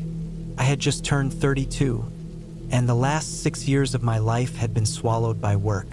I had a job managing inventory and logistics for a furniture manufacturer in Leeds, and even though the work paid well, it was slowly draining every bit of peace I had left. By the time summer rolled around, I was snapping at small things, staying up until 3 or 4 in the morning watching videos I couldn't even remember the next day, and getting tension headaches that started behind my eyes and ran down my neck like a fist. Something had to give. My cousin Liam had mentioned a place he stayed at once, back when he was doing construction work up in Scotland. It was an old woodsman's cabin that had been abandoned for decades and then fixed up by one of the local landowners who rented it out cheap to hikers and hunters. No running water, no cell service, no electric lines, just a big cast iron stove, a bed frame with an old mattress, and a couple of shelves with canned goods and a radio that only picked up one weather station. It sounded like exactly what I needed, so I booked 2 weeks off work and drove up to the Highlands alone. I had packed enough food to last me well over that: pasta, canned soups, oats, dried fruits, jerky, all of it. I brought a gas cooker, water canisters, a flashlight, 2 headlamps, a hatchet, a knife, some paracord, a book, and a sleeping bag in case the mattress turned out to be moldy or full of holes. I even packed a small tarp and extra batteries, just to be safe. I wanted to be ready for anything. I parked the car at the last ranger station near Loch Shin, where I showed the guy on duty my permit for staying on private land. He didn't ask any questions, just gave me a wave and told me not to wander too far. I shouldered my pack and set off up the trail, following a set of directions printed out from Liam's old email. After about 3 hours of walking, with the path narrowing into something more like a deer track, I found it. The cabin sat in a small clearing surrounded by tall pine and birch. The roof was covered in green moss, but the structure looked solid. The windows had wooden shutters that were latched from the inside. A small lean-to on the right side held split firewood stacked in neat rows. The place smelled like old earth and cold bark. I felt good the moment I stepped inside. It was dry and quiet and still, exactly what I needed. I spent the first day unpacking and settling in. I walked a bit around the area, made mental notes of natural landmarks in case I needed to navigate without the trail. There was a small stream about half a kilometer north downhill, which looked clean enough to filter water from. I filled a bottle there and boiled it later. That night, I built a small fire in the stove, cooked pasta with canned beef, and sat outside as the light faded through the trees. The quiet was the kind that wrapped around you. Not heavy or eerie, just deep and complete. I hadn't heard a car in hours. No phone buzzing. Just wind in the branches and the occasional crack of a twig in the underbrush. Felt like my head had finally stopped ringing. That first night, I slept better than I had in months. The second day, I explored further out. The woods here were dense but walkable. No trails really, just thick moss, dry leaves, and small animal tracks. I saw a few deer, heard owls, and marked a few trees with colored tape so I wouldn't get turned around. I took some photos with my camera and sat by the stream for nearly an hour. When I came back, it was late afternoon. It wasn't until the third day that I started noticing things I couldn't explain right away. When I came back from gathering wood that evening, I found that the cabin's door was slightly ajar. I was sure I had latched it. I stood there staring at it for a long moment, trying to remember if I had double-checked before I left. I stepped inside slowly, holding my hatchet tight. Nothing looked disturbed. My pack was where I left it, food untouched, sleeping bag still rolled. I walked through the whole cabin twice. Empty, quiet. I told myself the latch just slipped. The wood was old, probably swollen from the weather. Could happen. But then the next night, just past midnight, I woke up to a sound. It was faint, but enough to pull me out of sleep. A soft thump, not from inside, but outside. I held my breath and waited, straining to hear past the ringing in my ears. Then another sound, this time a crack, like someone stepping on a thick branch. Not an animal. Too slow, too heavy. I sat up and grabbed my flashlight. The cabin had no curtains, just wooden shutters, which I had closed. I crept to one of them and eased it open just a hair, enough to peek out. I didn't see anything at first. Then I saw movement at the edge of the trees, maybe 30 meters out. A figure, tall, standing very still. I couldn't make out details, just the shape, dark and motionless, barely distinguishable from the trees around it. I kept staring, not moving. The figure didn't shift or step forward. It just stood there, watching. After what felt like an hour, I let the shutter close and backed away. I didn't open it again. I didn't sleep the rest of that night. I just sat with my flashlight in one hand and my knife in the other, waiting for a knock, a break-in, something. But it never came. By morning, the figure was gone. I should have left right then. Should have packed up and hiked back to the car. But I convinced myself it was a hunter or maybe a hiker who had gotten lost. That maybe they saw the cabin and didn't want to come too close. I told myself if it was someone dangerous, they would have done something already. Still, I didn't leave the cabin that day. I stayed close, gathered firewood near the clearing, kept my gear packed. I made sure my headlamp batteries were fresh and slept with the shutters bolted tight. The next night, I heard footsteps, soft, slow, circling the cabin. Not running, not stumbling, just steady movement around the perimeter. I didn't open the shutter this time. I didn't want to know how close they were. I waited in silence for hours. The sound came and went, sometimes fading, sometimes coming back. At one point, I heard something scrape against the cabin wall. Long, slow, like a branch dragged across old wood. In the morning, I found footprints, large ones, boots. They circled the cabin in a wide loop. Then they vanished into the woods. That was when I knew it wasn't random. Someone knew I was there. I packed everything and left that morning. Left nothing behind. I didn't eat, didn't take breaks. I hiked the whole way back in one shot, moving fast, heart pounding the entire way. When I got to the ranger station, the same guy was still there. I didn't tell him what happened. I just nodded, signed out, and drove home. But that wasn't the end. 2 weeks later, I got a call from Liam. He sounded shaken. He had seen something on the news. A body had been found near that area, deep in the forest, close to the same clearing. A hiker, young guy. They said he'd been missing for days. Police found his camp gear scattered. His tent was slashed open. His food was left untouched. The worst part? The police had no suspect, no leads, Nothing, just the body and signs of a struggle. Whoever did it was still out there. I didn't sleep that night. Couldn't. I kept thinking about those footsteps, that scraping sound, that figure in the trees, and I realized something. I wasn't the first person that cabin had drawn in, and I wouldn't have been the last. I moved a few months later, got a new job, different city. I still hike sometimes, but never alone, never too deep, and never, ever anywhere near that part of Scotland again.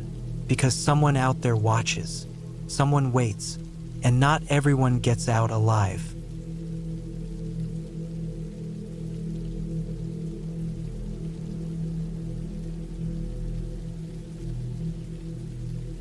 I was 38 the year I stumbled on that old cabin. My name's Mark, and I'd been working maintenance at a sawmill just outside Helena, Montana. The pay was fair, the hours steady, and for the most part, I liked the work. I'd been at it for 9 years, and though my knees had started aching and my back cracked more often than I wanted to admit, I wasn't in bad shape. I lived alone in a trailer west of town, not far from a gravel road folks around here call Pine Hollow Pass. It was late September 2017 when everything happened. That time of year, the air gets sharp in the mornings and turns quiet by afternoon. The tourists pack up, the hunters start wandering out in twos, and the forests thin out with the changing leaves. That's when I got this idea in my head that I needed a break. I hadn't taken any real time off in years, and I was feeling the kind of tired that sleep doesn't help. My boss didn't argue.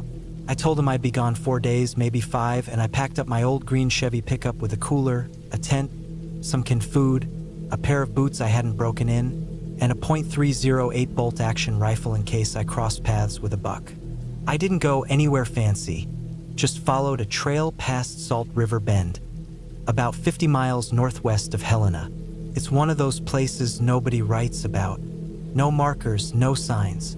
Just a bend in the river and a rough trail that runs along it for maybe 1.5 miles before it breaks into old growth.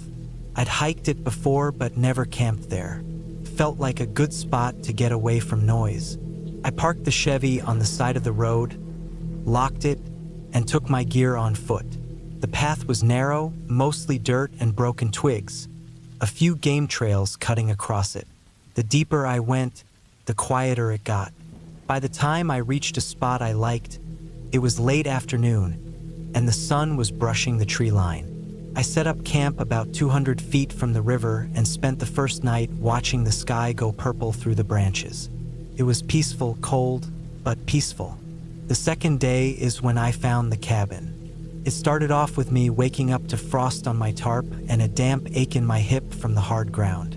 I'd brought a little propane burner, so I got some coffee going and stood by the fire for a while, breathing out fog and trying to feel my toes again. I wasn't in a rush. I took a walk with my rifle slung on my back, following a little ridge that ran behind the campsite.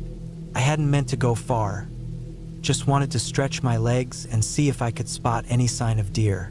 About an hour into the walk, I noticed something strange. The trees had thinned, and the ground flattened a bit. There was a smell I couldn't quite place. Something earthy, but not in a fresh way.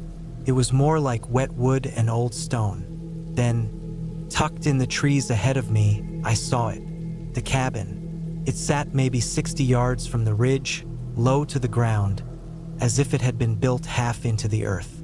The roof sagged inward in places, and one of the corners looked caved in. The front door hung open, its hinges rusted to the point of almost snapping. No windows, just 2 black squares on either side that used to have shutters, now long rotted off. The wood was gray, the kind that used to be pine but had been through too many winters. I stopped at the tree line, watching it for a few minutes. I don't know why. Something about it made my stomach twist. Not fear exactly, just a kind of unease that crawled under my ribs. I told myself it was curiosity. Old places like that are rare, especially ones not marked on any map or known to the hunters I've talked to. I figured maybe it had been part of a trapper's post or a line shack from before the war. I approached slow, crunching leaves underfoot. No tracks around it, no footprints, no tire marks, nothing to suggest anyone had been here in years. The door creaked when I touched it, barely holding to the frame. I stepped inside. It was dark, colder than the woods. The smell hit harder, mildew, dust, and something else. Maybe mold, maybe something worse. The place was a single room with a loft overhead. No ladder anymore, just broken planks nailed into the far wall. An old iron stove sat in the corner, rusted shut. To the left was a table with 2 chairs, one snapped in half and the other missing a leg. A narrow cot leaned against the far wall, its mattress ripped and black with mold. The floor sagged in places. There was a hole in one corner where you could see straight to the dirt beneath. I remember standing there trying to imagine who had built it. Whoever they were, they'd been gone a long time. But even as I looked, I kept feeling like the cabin wasn't empty. Not in a ghostly way, just like someone had left in a hurry and hadn't come back. On the table, I saw something strange. It was a small metal box, like a toolbox but smaller. It was shut, and the latch was rusted, but I managed to pry it open. Inside were 3 things: a folding knife, dull and stained, a rolled-up paper map, the kind used in the 60s or 70s, and a small black notebook. I flipped through the notebook. Most of the pages were torn or stuck together, but a few had writing. Jagged handwriting, faded pencil. Not much made sense. Lists of dates, some marked with little excess, and a few phrases like, "Can't sleep," "Something moving near the creek," and "Lock the door. Don't think it helps." That was enough for me. I took the notebook and the map, tucked them in my pack, and left the cabin. I didn't feel right about it, but I told myself it was nothing. Just the ramblings of someone who'd spent too much time alone. Back at camp, I tried to forget it. I built a fire, made dinner, and drank a little whiskey to warm up. But the cabin stuck in my mind. That night, I couldn't sleep. I kept thinking I heard something out in the trees. Sticks breaking, something soft brushing the tarp. At one point, I grabbed my rifle and sat up for an hour just listening. The next day, I packed early. I didn't want to admit it, but I was ready to go. I told myself I'd just hike out slow, enjoy the walk, maybe check out the river on the way. But I didn't want to be there anymore. I took a longer route back toward the ridge, trying to loop around the cabin without passing too close. That's when I found the other trail. It wasn't a game trail. It looked man-made, narrow and worn deep into the ground, like it had been used for years and then forgotten. I followed it out of instinct, rifle in hand. After maybe 20 minutes, it dropped down into a shallow ravine, and that's where I saw the second cabin. This one was worse off than the first, roof completely gone, half buried in the hillside. But there was something else, a pile of bones near the door. Not human, I thought at first. Deer maybe, but as I got closer, I saw the truth. They were too small, too twisted. Dozens of them scattered and broken. Some were charred. Others looked like they'd been chewed. I backed away fast, stomach turning. I didn't stay long.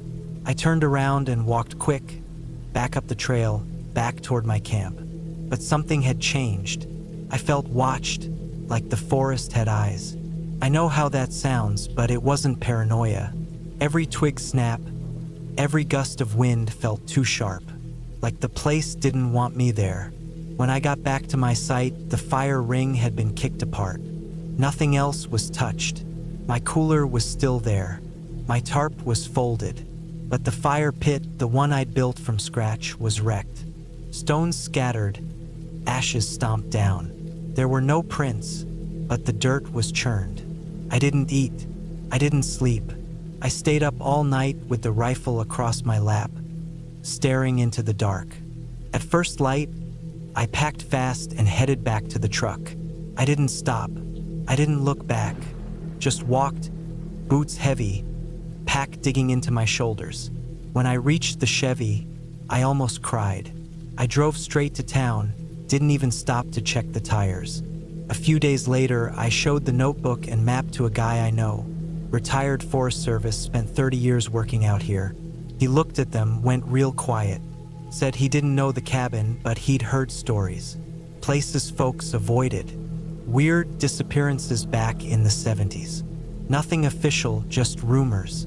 One guy went missing in 74. Another in 82. Both hunters. Never found. I burned the notebook a week later. I haven't gone back since. I still hike, still camp, but never that deep and never alone. And when someone asks me about good spots near Salt River Bend, I tell them there's nothing out there worth seeing. But sometimes, in the quiet, I still see that cabin in my head. The way it leaned, the cold in the floorboards. And the second one, half-eaten by the earth with bones like teeth around its door. Whatever happened out there, whoever built those cabins, they meant to be alone. And now I understand why.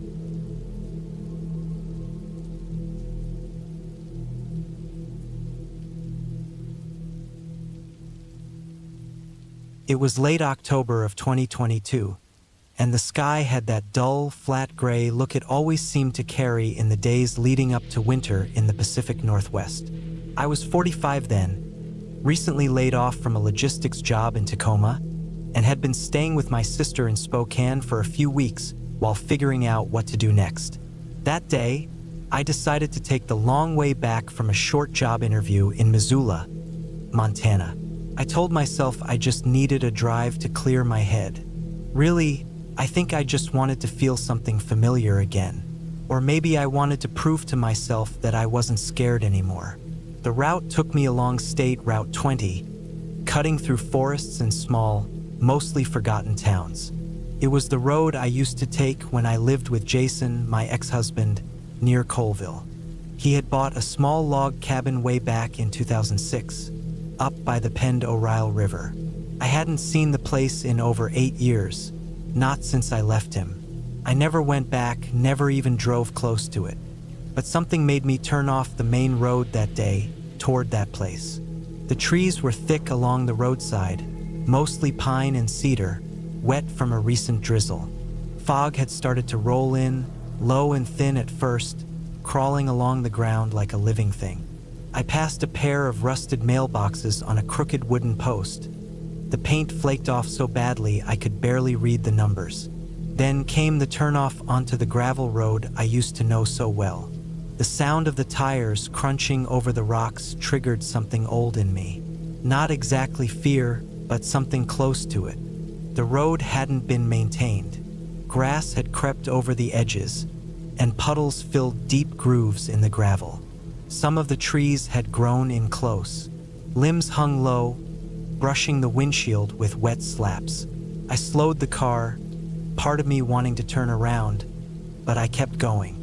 Jason's cabin was about a mile in, tucked against the tree-line, far enough from the road to be invisible to anyone passing by. I remember how proud he was of that, how hidden and quiet it was. I didn't share the same feeling. I always thought it was too isolated.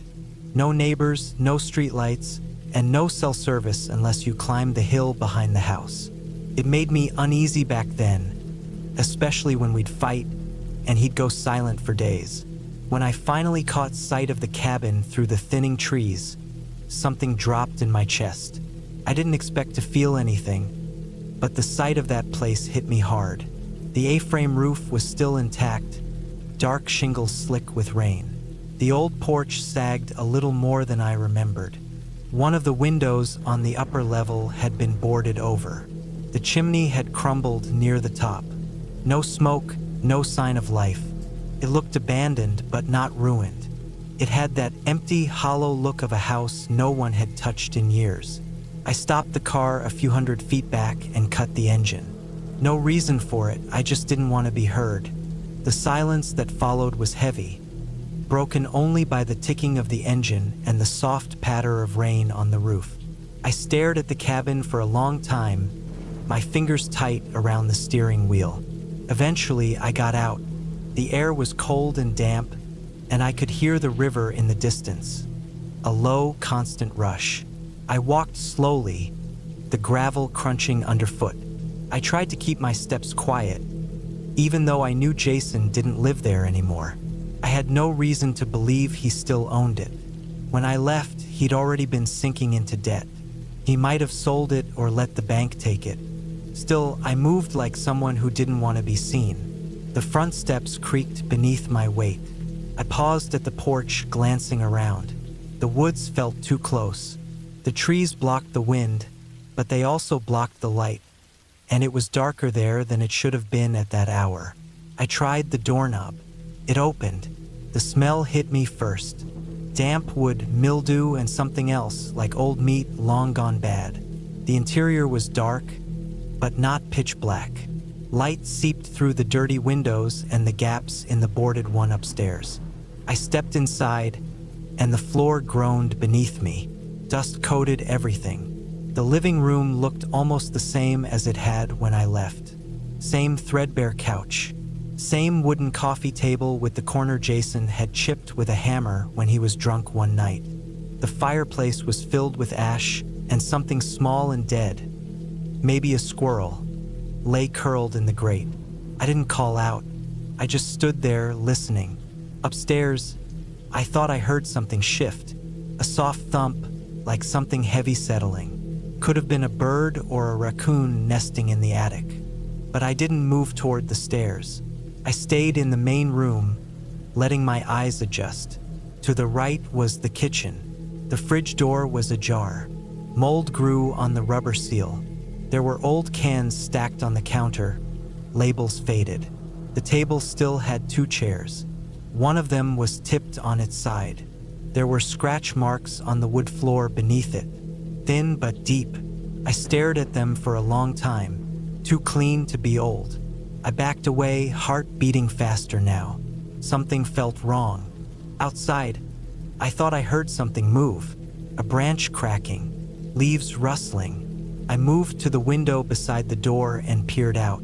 Nothing, just trees and the long gravel road disappearing into the fog. But I couldn't shake the feeling. I should have left right then. Instead, I went upstairs. The steps creaked louder than I remembered.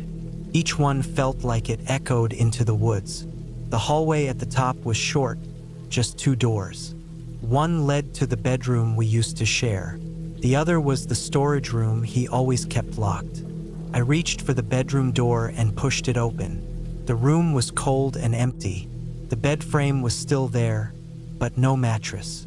A few boxes were stacked in the corner, taped shut.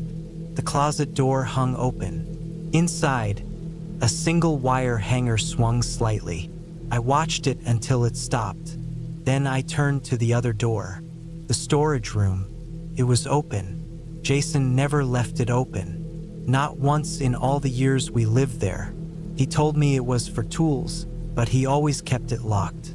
I walked over and looked inside. The room was small and windowless. A bare bulb dangled from the ceiling. The pull chain was gone. In the dark, I could make out the shape of a large tarp stretched across the back wall. I stepped in. The smell was stronger there, like rot, but not fresh, like something that had been dead a long time. My eyes adjusted slowly, and I realized the tarp was covering a large object, maybe a freezer or a chest. I didn't touch it. I just stood there, staring, feeling the weight of the house pressing in on me. Then I heard the sound again. From downstairs, footsteps, not loud, just a single step, then silence. I froze. Every part of me went still. My ears strained to hear. Nothing, but I knew I wasn't alone in the house.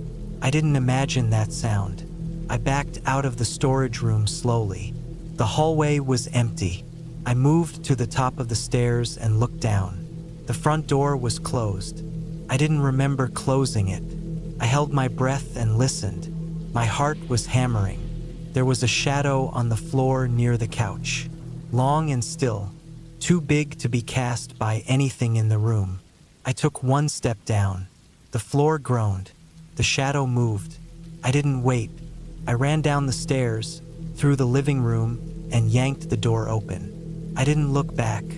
I ran to the car, fumbled with the keys, started it, and reversed down the road, tires kicking up gravel. I didn't stop until I was back on the main highway, hands shaking, the cabin disappearing behind the trees. I didn't call the police. I didn't report anything. I didn't know what to say. Weeks passed.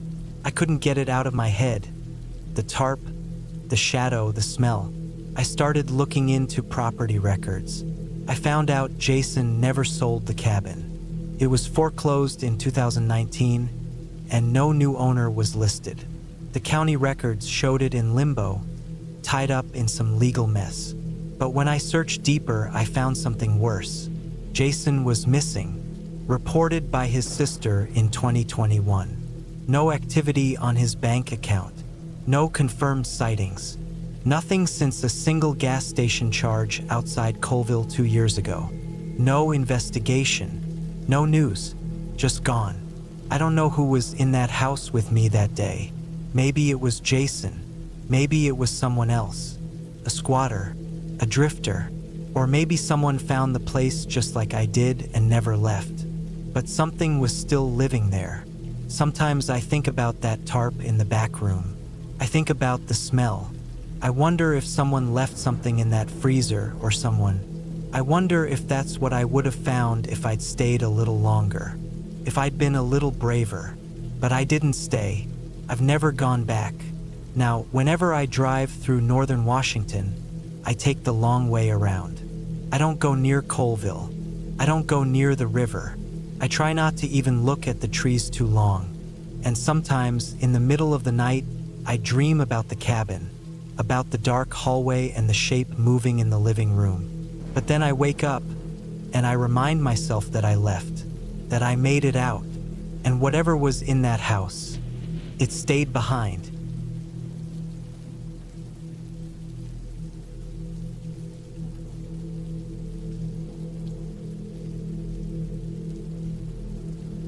I was 33 years old the year I decided to take a break from city life. It was early November 2019, and things had started to weigh me down more than I wanted to admit. I'd been living in Leeds for the last 10 years, grinding away in IT support, the kind of job where every hour feels like two. I wasn't sleeping right. My back always ached from sitting too long, and my eyes never seemed to adjust away from the blue light of screens.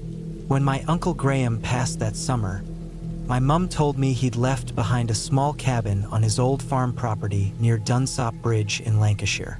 I hadn't been up that way in years, not since I was a teenager, and even then I barely remembered the place. Mum said the cabin was a sort of retreat Uncle Graham built for himself after retiring, just a little one-room place tucked into the tree line behind the north field, not visible from the road. He'd used it to get away from everything, even the main house, where he still lived until he passed. When I got the key in the post along with a short letter from the solicitor, I figured it was a sign. I booked a few weeks off work, grabbed my boots, packed a couple of duffel bags, and drove up north. I didn't tell many people.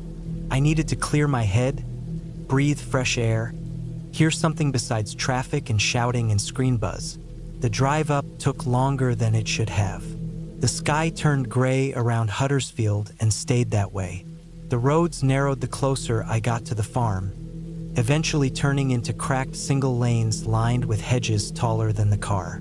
When I finally pulled in through the old metal gate, half rusted through, the farm looked exactly like I imagined it would. Overgrown, quiet, and just a little too still. The barn looked like it hadn't been touched in 10 years. The house was boarded up tight, like nobody wanted anyone going inside. I parked near the old trough, grabbed my bags, and started walking toward the edge of the field where the solicitor said the cabin would be. It was a longer walk than I expected, probably half a mile through muddy ground and scattered tufts of dry grass. The trees on the far side grew close together, and when I finally saw the outline of the cabin through the branches, I stopped for a second and just stared. It wasn't big, maybe 15 feet by 20, made of thick timber with a slanted roof and a chimney poking up out the left side. One small window on the front and a wooden door with black hinges. I unlocked it and stepped inside. It smelled like old wood, damp earth, and a faint trace of smoke that never really left the walls. There was a cot against one side, a cast iron stove in the corner, and shelves filled with old books, canned goods, and tools. A few chairs and a thick oak table stood near the window. Everything felt heavy and real, nothing modern about it. No electricity, no plumbing, just a rain barrel out back, a hand pump inside for water, and a compost toilet in a little wooden outhouse 30 feet into the trees. It wasn't luxury, but it was quiet, and quiet was what I needed. The first couple of days went by slowly. I spent most of the time reading old books, walking the overgrown fields, and splitting the kindling stacked out back to feed the stove. The air smelled like wet leaves and smoke. Nights came early, and by 6 it was pitch black outside. The kind of dark where you can't see your own hand without a torch. I started lighting candles around 4:30 and kept one next to the bed when I turned in. On the third night, I heard something. I'd just gone out to the outhouse before bed. The kind of routine that already felt like a nuisance but was necessary. I kept a heavy flashlight in my coat pocket and used it to guide the way out and back. That night was colder than the others, and the leaves crunched loud under my boots. The trees creaked like old bones. When I stepped out of the outhouse and turned to head back, I heard a noise from the left, maybe 30 feet away. It wasn't an animal sound, not a rustle or a scurry or a branch falling. It sounded like a footstep, just one. I froze and aimed the flashlight toward the trees. Nothing, just brush and blackness. I stood there longer than I should have, heart starting to pick up speed. Eventually, I convinced myself it was a deer or maybe a rabbit, something that stepped once and froze when it saw the light. I walked back quickly, bolted the door behind me, and fed the stove one more log before going to bed. I didn't sleep well that night. The next morning, I checked the area near the outhouse, not really knowing what I was looking for. I didn't find anything, no tracks, no broken branches. The ground was too dry in some places, too soft in others, all churned up with leaves and old pine needles. I let it go, didn't even think about telling anyone. That was the first night I started locking the cabin door even during the day. By the end of the first week, I'd gotten used to the routine. Wake up, pump water, boil it for coffee, eat something cold or canned, chop wood, read, maybe walk around the fields a bit. It was slow living, but it cleared my head. My back felt better. I stopped thinking about emails and clients and deadlines. But the noises didn't stop. Most of the time they came from outside, usually at night. A step here, a crack there. Always just enough to make me sit up and stare at the door, listening like my life depended on it. Once, I swore I heard breathing just outside the window, but when I got up with the flashlight and aimed it through the glass, there was nothing. I started waking up in the middle of the night sweating, convinced someone was watching me. Once I went outside at 2 a.m. just to prove to myself no one was there. I didn't find anything, but the next morning, I noticed something strange. Footprints. Not mine. Not boot prints. Bare feet. In the dirt about 15 feet from the front door, just past the woodpile. The toes were splayed, the heel deep like someone was walking slowly. I followed them for a few feet until they disappeared into the grass. I don't know how I missed them the night before. I stopped walking the fields after that. By the start of the second week, I started thinking about leaving early. I hadn't told anyone exactly when I was coming back anyway, but part of me didn't want to give in. It was a cabin in the woods. Animals made sounds. Tracks showed up. It didn't mean someone was messing with me. Still, I stopped using the outhouse at night. I used a bucket and dumped it in the morning. I kept a hatchet near the bed. I didn't read as much. I watched the trees instead. Every sound made me freeze. The wind started to feel like it was carrying more than just cold air. On the 12th day, I found something worse than footprints. I'd gone out to collect more wood from a stack I'd made the first week, about 20 feet from the cabin, covered with a tarp. When I pulled the tarp off, I found a dead bird sitting on top of the wood. Its neck was broken, twisted around in a way that didn't look natural. I didn't touch it, just backed away and stared at it for a long time. Eventually, I used a stick to knock it off into the brush. That night, something touched the cabin door. I was awake already, lying still in bed, the candle flickering low. I heard it clearly, 3 slow taps, like fingernails on wood. Not knocking, not pounding, just tapping. I sat up slowly, reached for the hatchet, and listened. The taps came again, then silence. I didn't move for what felt like an hour. Eventually, I blew out the candle and waited for daylight. I left that morning. I packed everything in 2 hours and hiked back to the car. The fields felt like they were closing in on me. Every step felt like it echoed too far. I didn't look back. I didn't tell anyone what I'd seen or heard. I just drove home and went back to work 2 days later like nothing had happened. A month passed, then 2. Then in February, I got a call from the local police up near Dunsop Bridge. They said someone had broken into the boarded-up farmhouse on the property and set up a kind of camp inside. When they searched it, they found piles of bones, animal bones mostly, and a bedroll, some candles, and a wall covered in strange carvings and tally marks. They wanted to know if I'd seen anyone on the property during my stay. I told them I hadn't. They never caught whoever it was. I sold the cabin to a local farmer that spring. He tore it down a month later and said he never wanted to see the place again. I haven't been back since.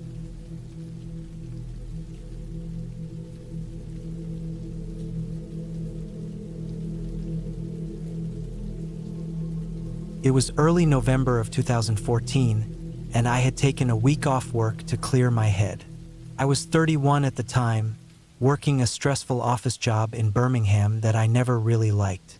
The whole year had been rough, between deadlines, layoffs, and a failed engagement back in June. I just needed to get away from people for a while.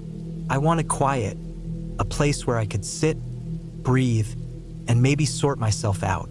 I found a listing online for a small cabin near Crickhowell, on the Welsh border. It wasn't part of a resort or one of those polished Airbnbs. This was just a basic wooden cabin out near the woods, owned by an older farmer named Derek who'd inherited it from his brother. It had no Wi-Fi, no TV, and heating came from a wood-burning stove. That was exactly what I wanted. The photos showed a modest wooden building with moss around the roof and a small shed off to the side. Inside, it had a kitchenette, a bathroom with an old electric shower, and 1 bedroom. It looked clean enough, but clearly hadn't been updated in decades. The cost was cheap, and Derek didn't ask many questions when I booked it for 7 days. I arrived on a gray Sunday afternoon, rain gently spitting against the windscreen as I turned off the main road and followed a gravel track into the trees. The track got narrower the further I went, and I had to roll the window down and move a few fallen branches myself to get through. Eventually, the path opened up to a small clearing where the cabin sat. It looked exactly like the pictures, slightly lopsided, the wood stained dark by years of weather, with 2 small windows and a tired wooden door. The shed sat about 15 feet away from it, its door hanging off the bottom hinge. Derek had told me the key would be under the flower pot near the door, and sure enough, it was. The inside smelled faintly of damp wood and old smoke. The floorboards creaked under every step. I dropped my bag by the door, lit the stove with the wood provided, and made myself a cup of tea from my thermos.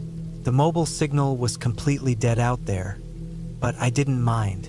I left my phone off, unpacked my bag, and changed into warmer clothes. By evening, the stove had heated the place enough to take the edge off.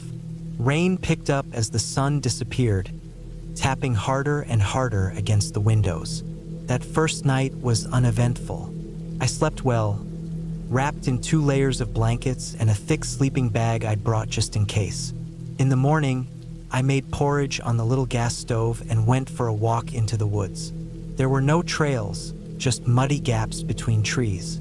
I walked for an hour or 2 before heading back. It was quiet, peaceful, even though the trees were bare and the whole place had that early winter grayness to it. The cabin sat exactly where I left it, still and unchanged. I read a book for most of the afternoon, dozed off for a bit, and made some rice and vegetables for dinner. I started to feel like I could actually relax. The second night, something felt different. It wasn't anything loud or obvious, just something small. I'd stepped outside around 9 p.m. to grab more firewood from the stack near the shed. It was pitch black out, and I used a torch to guide my way. As I approached the shed, I thought I heard something crunch in the woods off to my left. A soft rustling, probably an animal. But when I pointed my light in that direction, the trees looked exactly as they should, dark and motionless. Still, I remember pausing for a moment, standing there in the cold, just listening. The air had that weird tightness to it, like when your ears pop slightly and you know something isn't quite right. I shook it off, grabbed the wood, and went back inside. I double-checked the door lock before going to bed. The wind picked up during the night, howling softly through the trees, but I eventually fell asleep. The next morning, I stepped outside with a mug of tea and stretched my legs. I don't know why, but I looked toward the tree line again, and I saw something small and pale on the ground, maybe 20 feet into the woods. I put on my boots and walked out to it. It was an old scarf, light blue, frayed around the edges, half covered in wet leaves. I picked it up, expecting it to be stiff with dirt, but it felt clean, like it hadn't been there long. No initials on the tag, just a torn corner where it looked like something had pulled it. I stood there for a few minutes, turning it over in my hands. There shouldn't have been anyone out there. Derek had told me the nearest farm was nearly a mile away, and he only came up once every few weeks to check the place. I left the scarf on a branch and walked back to the cabin. I tried to ignore the unease that crept in after that, but it got harder as the day went on. Around noon, I thought I saw movement through the trees again, just a flicker, like someone stepping behind a trunk. I stared for 10 minutes and didn't see anything else. By evening, the tension had turned into paranoia. I kept looking at the windows. I locked the door early and didn't step outside again that night. Then came the fourth night. That's when I saw her. It was just after midnight. I'd fallen asleep on the small sofa near the stove, the fire crackling down to red embers. I woke up without knowing why. The room was dark and silent, save for the ticking of the old wall clock. My throat was dry, so I got up to grab some water. I didn't turn on the lights. I knew the layout well enough. As I passed the window next to the sink, something made me stop. Out of the corner of my eye, I saw movement. Not fast, not sudden, just slow and steady. I turned my head toward the window, and I saw her. A woman, standing halfway between the cabin and the shed. Thin, pale.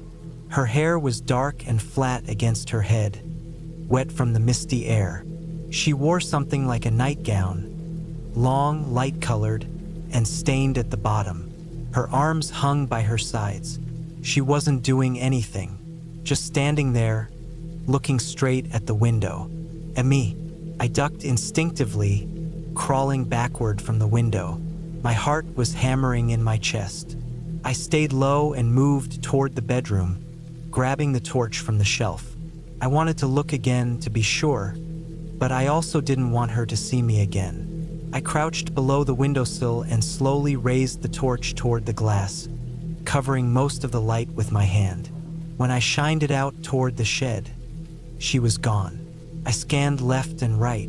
Nothing. I waited another 10 minutes before standing up fully. Then I locked myself in the bedroom and pushed the dresser in front of the door. I didn't sleep for the rest of the night. In the morning, I stepped outside slowly, holding the small camping knife I kept in my backpack. Everything was wet and silent. I walked toward the shed, and there it was. Footprints. Bare footprints. Small, adult-sized. They led from the trees to the shed and stopped right in front of the door. Then nothing. No tracks leading away. just a single muddy trail that ended at the rotting threshold. I pulled the shed door open and looked inside.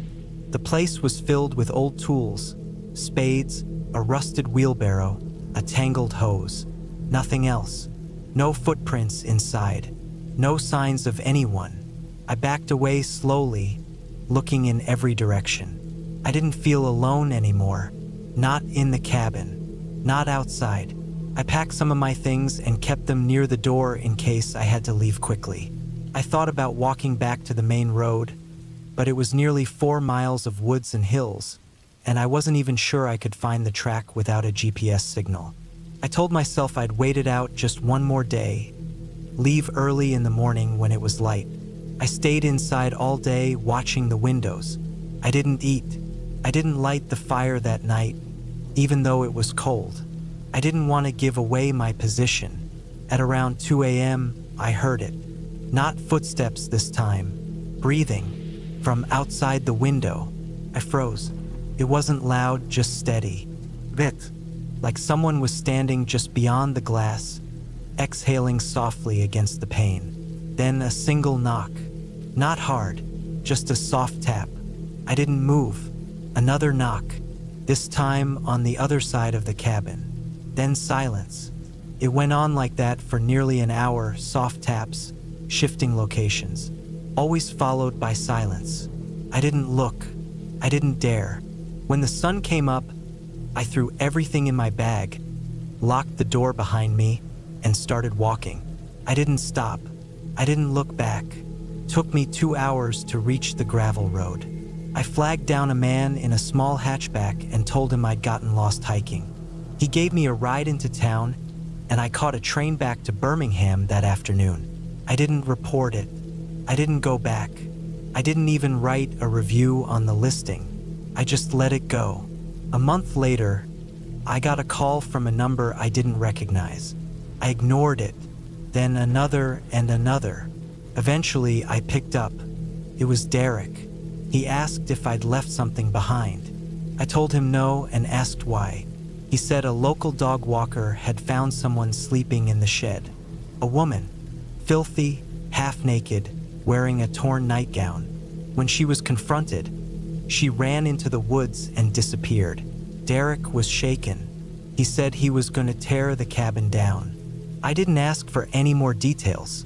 I thanked him and hung up. That was the end of it. I've never been back to Wales. Never stepped foot near a cabin again.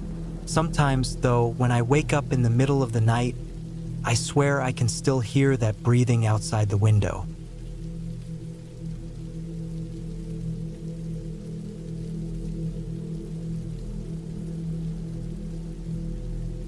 I was 33 when I decided to get away for a bit. This was back in 2017 in late October. I was working in Portland, Oregon at the time, construction, mostly night shifts, and things were wearing me down more than I wanted to admit. I wasn't sleeping right.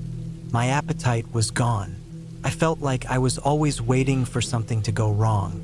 My hands wouldn't stop shaking when I tried to light a smoke. I just needed silence for once. Somewhere without constant noise, without people always looking over my shoulder or shouting orders. A friend of mine, Brian, had this old family cabin up near Wallowa Lake, out in the northeast corner of Oregon, not far from the Idaho line. He'd used it for elk hunting when we were younger, but no one in his family had gone up in a while. The place had no Wi-Fi, no signal, nothing. Just a roof, a wood stove, and a bed with a mattress you wouldn't want to flip over. That sounded perfect to me. I had time off saved. I packed up the truck, cooler, chainsaw, a few tools, a jerry can of gas, and enough food for a week, and headed out. I got there on a Tuesday late afternoon. It was a long drive, and the last part was all gravel road, about 8 miles through the woods after I passed the last ranch house. The cabin was tucked back from the road a little, with a dirt driveway that dipped into a shallow clearing. It was smaller than I remembered. One story, no foundation, just wooden beams sitting on concrete blocks. The wood siding was warped, and there were lichens and moss growing in patches. But the place was still standing, and that's all I cared about. Inside was dusty, smelled like old smoke and rodent piss, but it was nothing a little cleanup couldn't fix. I swept out the worst of it, unpacked, and got the wood stove going. By nightfall, it was warm enough to sit in a t-shirt. I pulled a chair up to the little front window and just watched the treetops sway. That first night, it felt like exactly what I needed. No sounds but wind and creaking trees. I fell asleep on the couch by the fire with a blanket over me, and for the first time in weeks, I slept like a rock. The next few days, I settled into a routine. Wake up at dawn, make instant coffee on the propane stove, chop some wood, maybe take a walk up the hill behind the cabin or down to the lake's edge. I didn't fish or hunt, just sat and listened. There was an old trail behind the cabin that led into the forest, and I followed it a few times. The deeper I went, the quieter it got. No planes overhead, no distant hum of highways, just tall pines and firs, and the sound of my own boots on the soft ground. By the fourth day, though, I started to notice a few things that put me a little on edge. They were small at first. A log I swore I'd chopped was back in the pile, uncut. My hatchet was in a different place than where I left it. I figured maybe I was more tired than I thought, or I was just forgetful. But then I started hearing something at night. Not every night, just here and there. It wasn't wind, not animals either. It was footsteps, slow, deliberate ones, crunching on leaves, brushing against dead branches.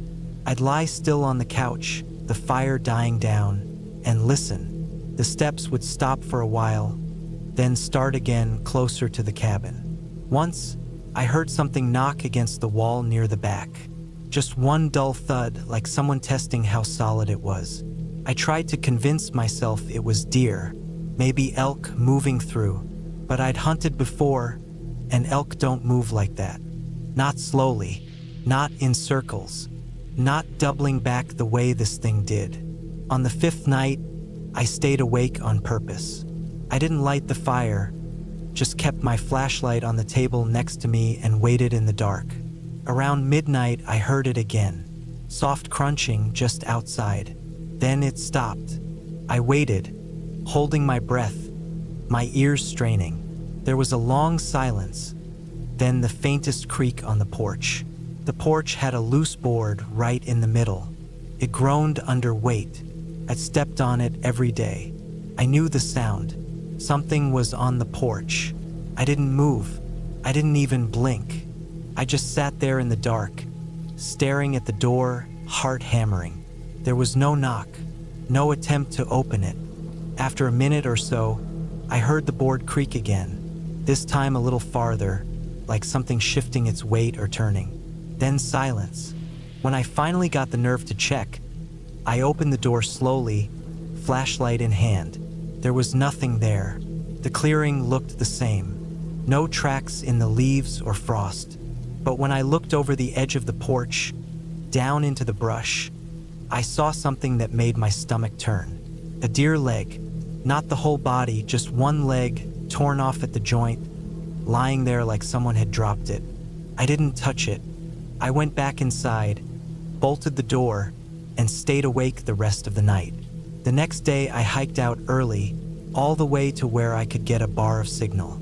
I called Brian, told him about the leg. He laughed it off, said it was probably a cougar kill, maybe coyotes. I didn't mention the footsteps or the porch, but when I got back to the cabin, the deer leg was gone. I tried to brush it off, told myself I was overthinking everything, but I kept seeing things after that, out of the corner of my eye, shapes between trees. Once I saw what I thought was a person, tall, gaunt, walking just at the edge of the tree line. I called out, even though I knew I shouldn't have. It didn't turn. It just walked behind a tree and never came out the other side. I didn't sleep much that night. I thought about leaving the next morning, packing up and heading back to Portland early. But something about that cabin, maybe it was stubbornness. Maybe I just didn't want to admit I'd let fear get the better of me. So I stayed. I cleaned the rifle I'd brought, set it by the door, chopped more wood than I needed, like the sound of the axe hitting the stump might scare whatever it was off. On the 7th day, it all came to a head. That morning, I found footprints, human ones, barefoot, in the frost.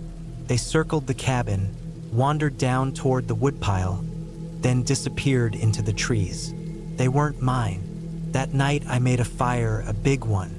I dragged a chair right up to the stove and stayed there. I didn't sleep. I kept the rifle across my lap. Around 2 a.m., the fire was dying down when I heard the creak again. The porch board, then another, and then scratching at the door. Not violent, just soft like fingernails dragging over the wood. I didn't move. I didn't speak. I just sat there. It went on for 5 minutes, maybe 10, then silence. I thought maybe it had gone. But then I heard the sound that still gives me chills when I think about it. Breathing, right outside the window. Deep, slow breathing, like something standing there just watching. I raised the rifle, aimed it at the door, but didn't fire. I don't know why. Maybe because some part of me still thought it was just an animal. But then it spoke. Not in words, just sounds. It tried to mimic. It made a noise like coughing, like a man clearing his throat. Then it groaned. Then it made a noise that sounded almost like my own voice calling out. Just one word. My name. I snapped. I kicked open the door, fired a shot into the dark. Nothing moved. Nothing ran. The clearing was empty, but at the edge of the trees, I saw it. Something standing upright, too tall, its limbs too long, skin pale in the moonlight. Its face was wrong, like it was trying to copy a human face but hadn't figured it out. The eyes were all wrong, black and wide, and they didn't blink. I shut the door, locked it, and didn't move until dawn. When the sun came up, I packed everything in 10 minutes. I left most of the food behind, drove fast, straight through the dirt road, didn't stop until I hit asphalt. I didn't look back. I never went back to that cabin. Neither did Brian. I don't know if he believed what I told him. I don't care. For months after, I had nightmares. Not about the thing itself. About the way it moved. The way it sounded like me. The way it waited until I was alone, vulnerable, to come closer. Whatever it wasn't a ghost. It wasn't a monster out of some story. It was real. It walked like a man. It watched like a man. But it wasn't one. I never go into the woods alone anymore. I don't camp. I don't hunt. I moved into the city. I stay close to people, close to noise. I keep lights on. I've never told anyone the full story. Not like this. Not all of it. But I know what I saw. And I know it saw me too.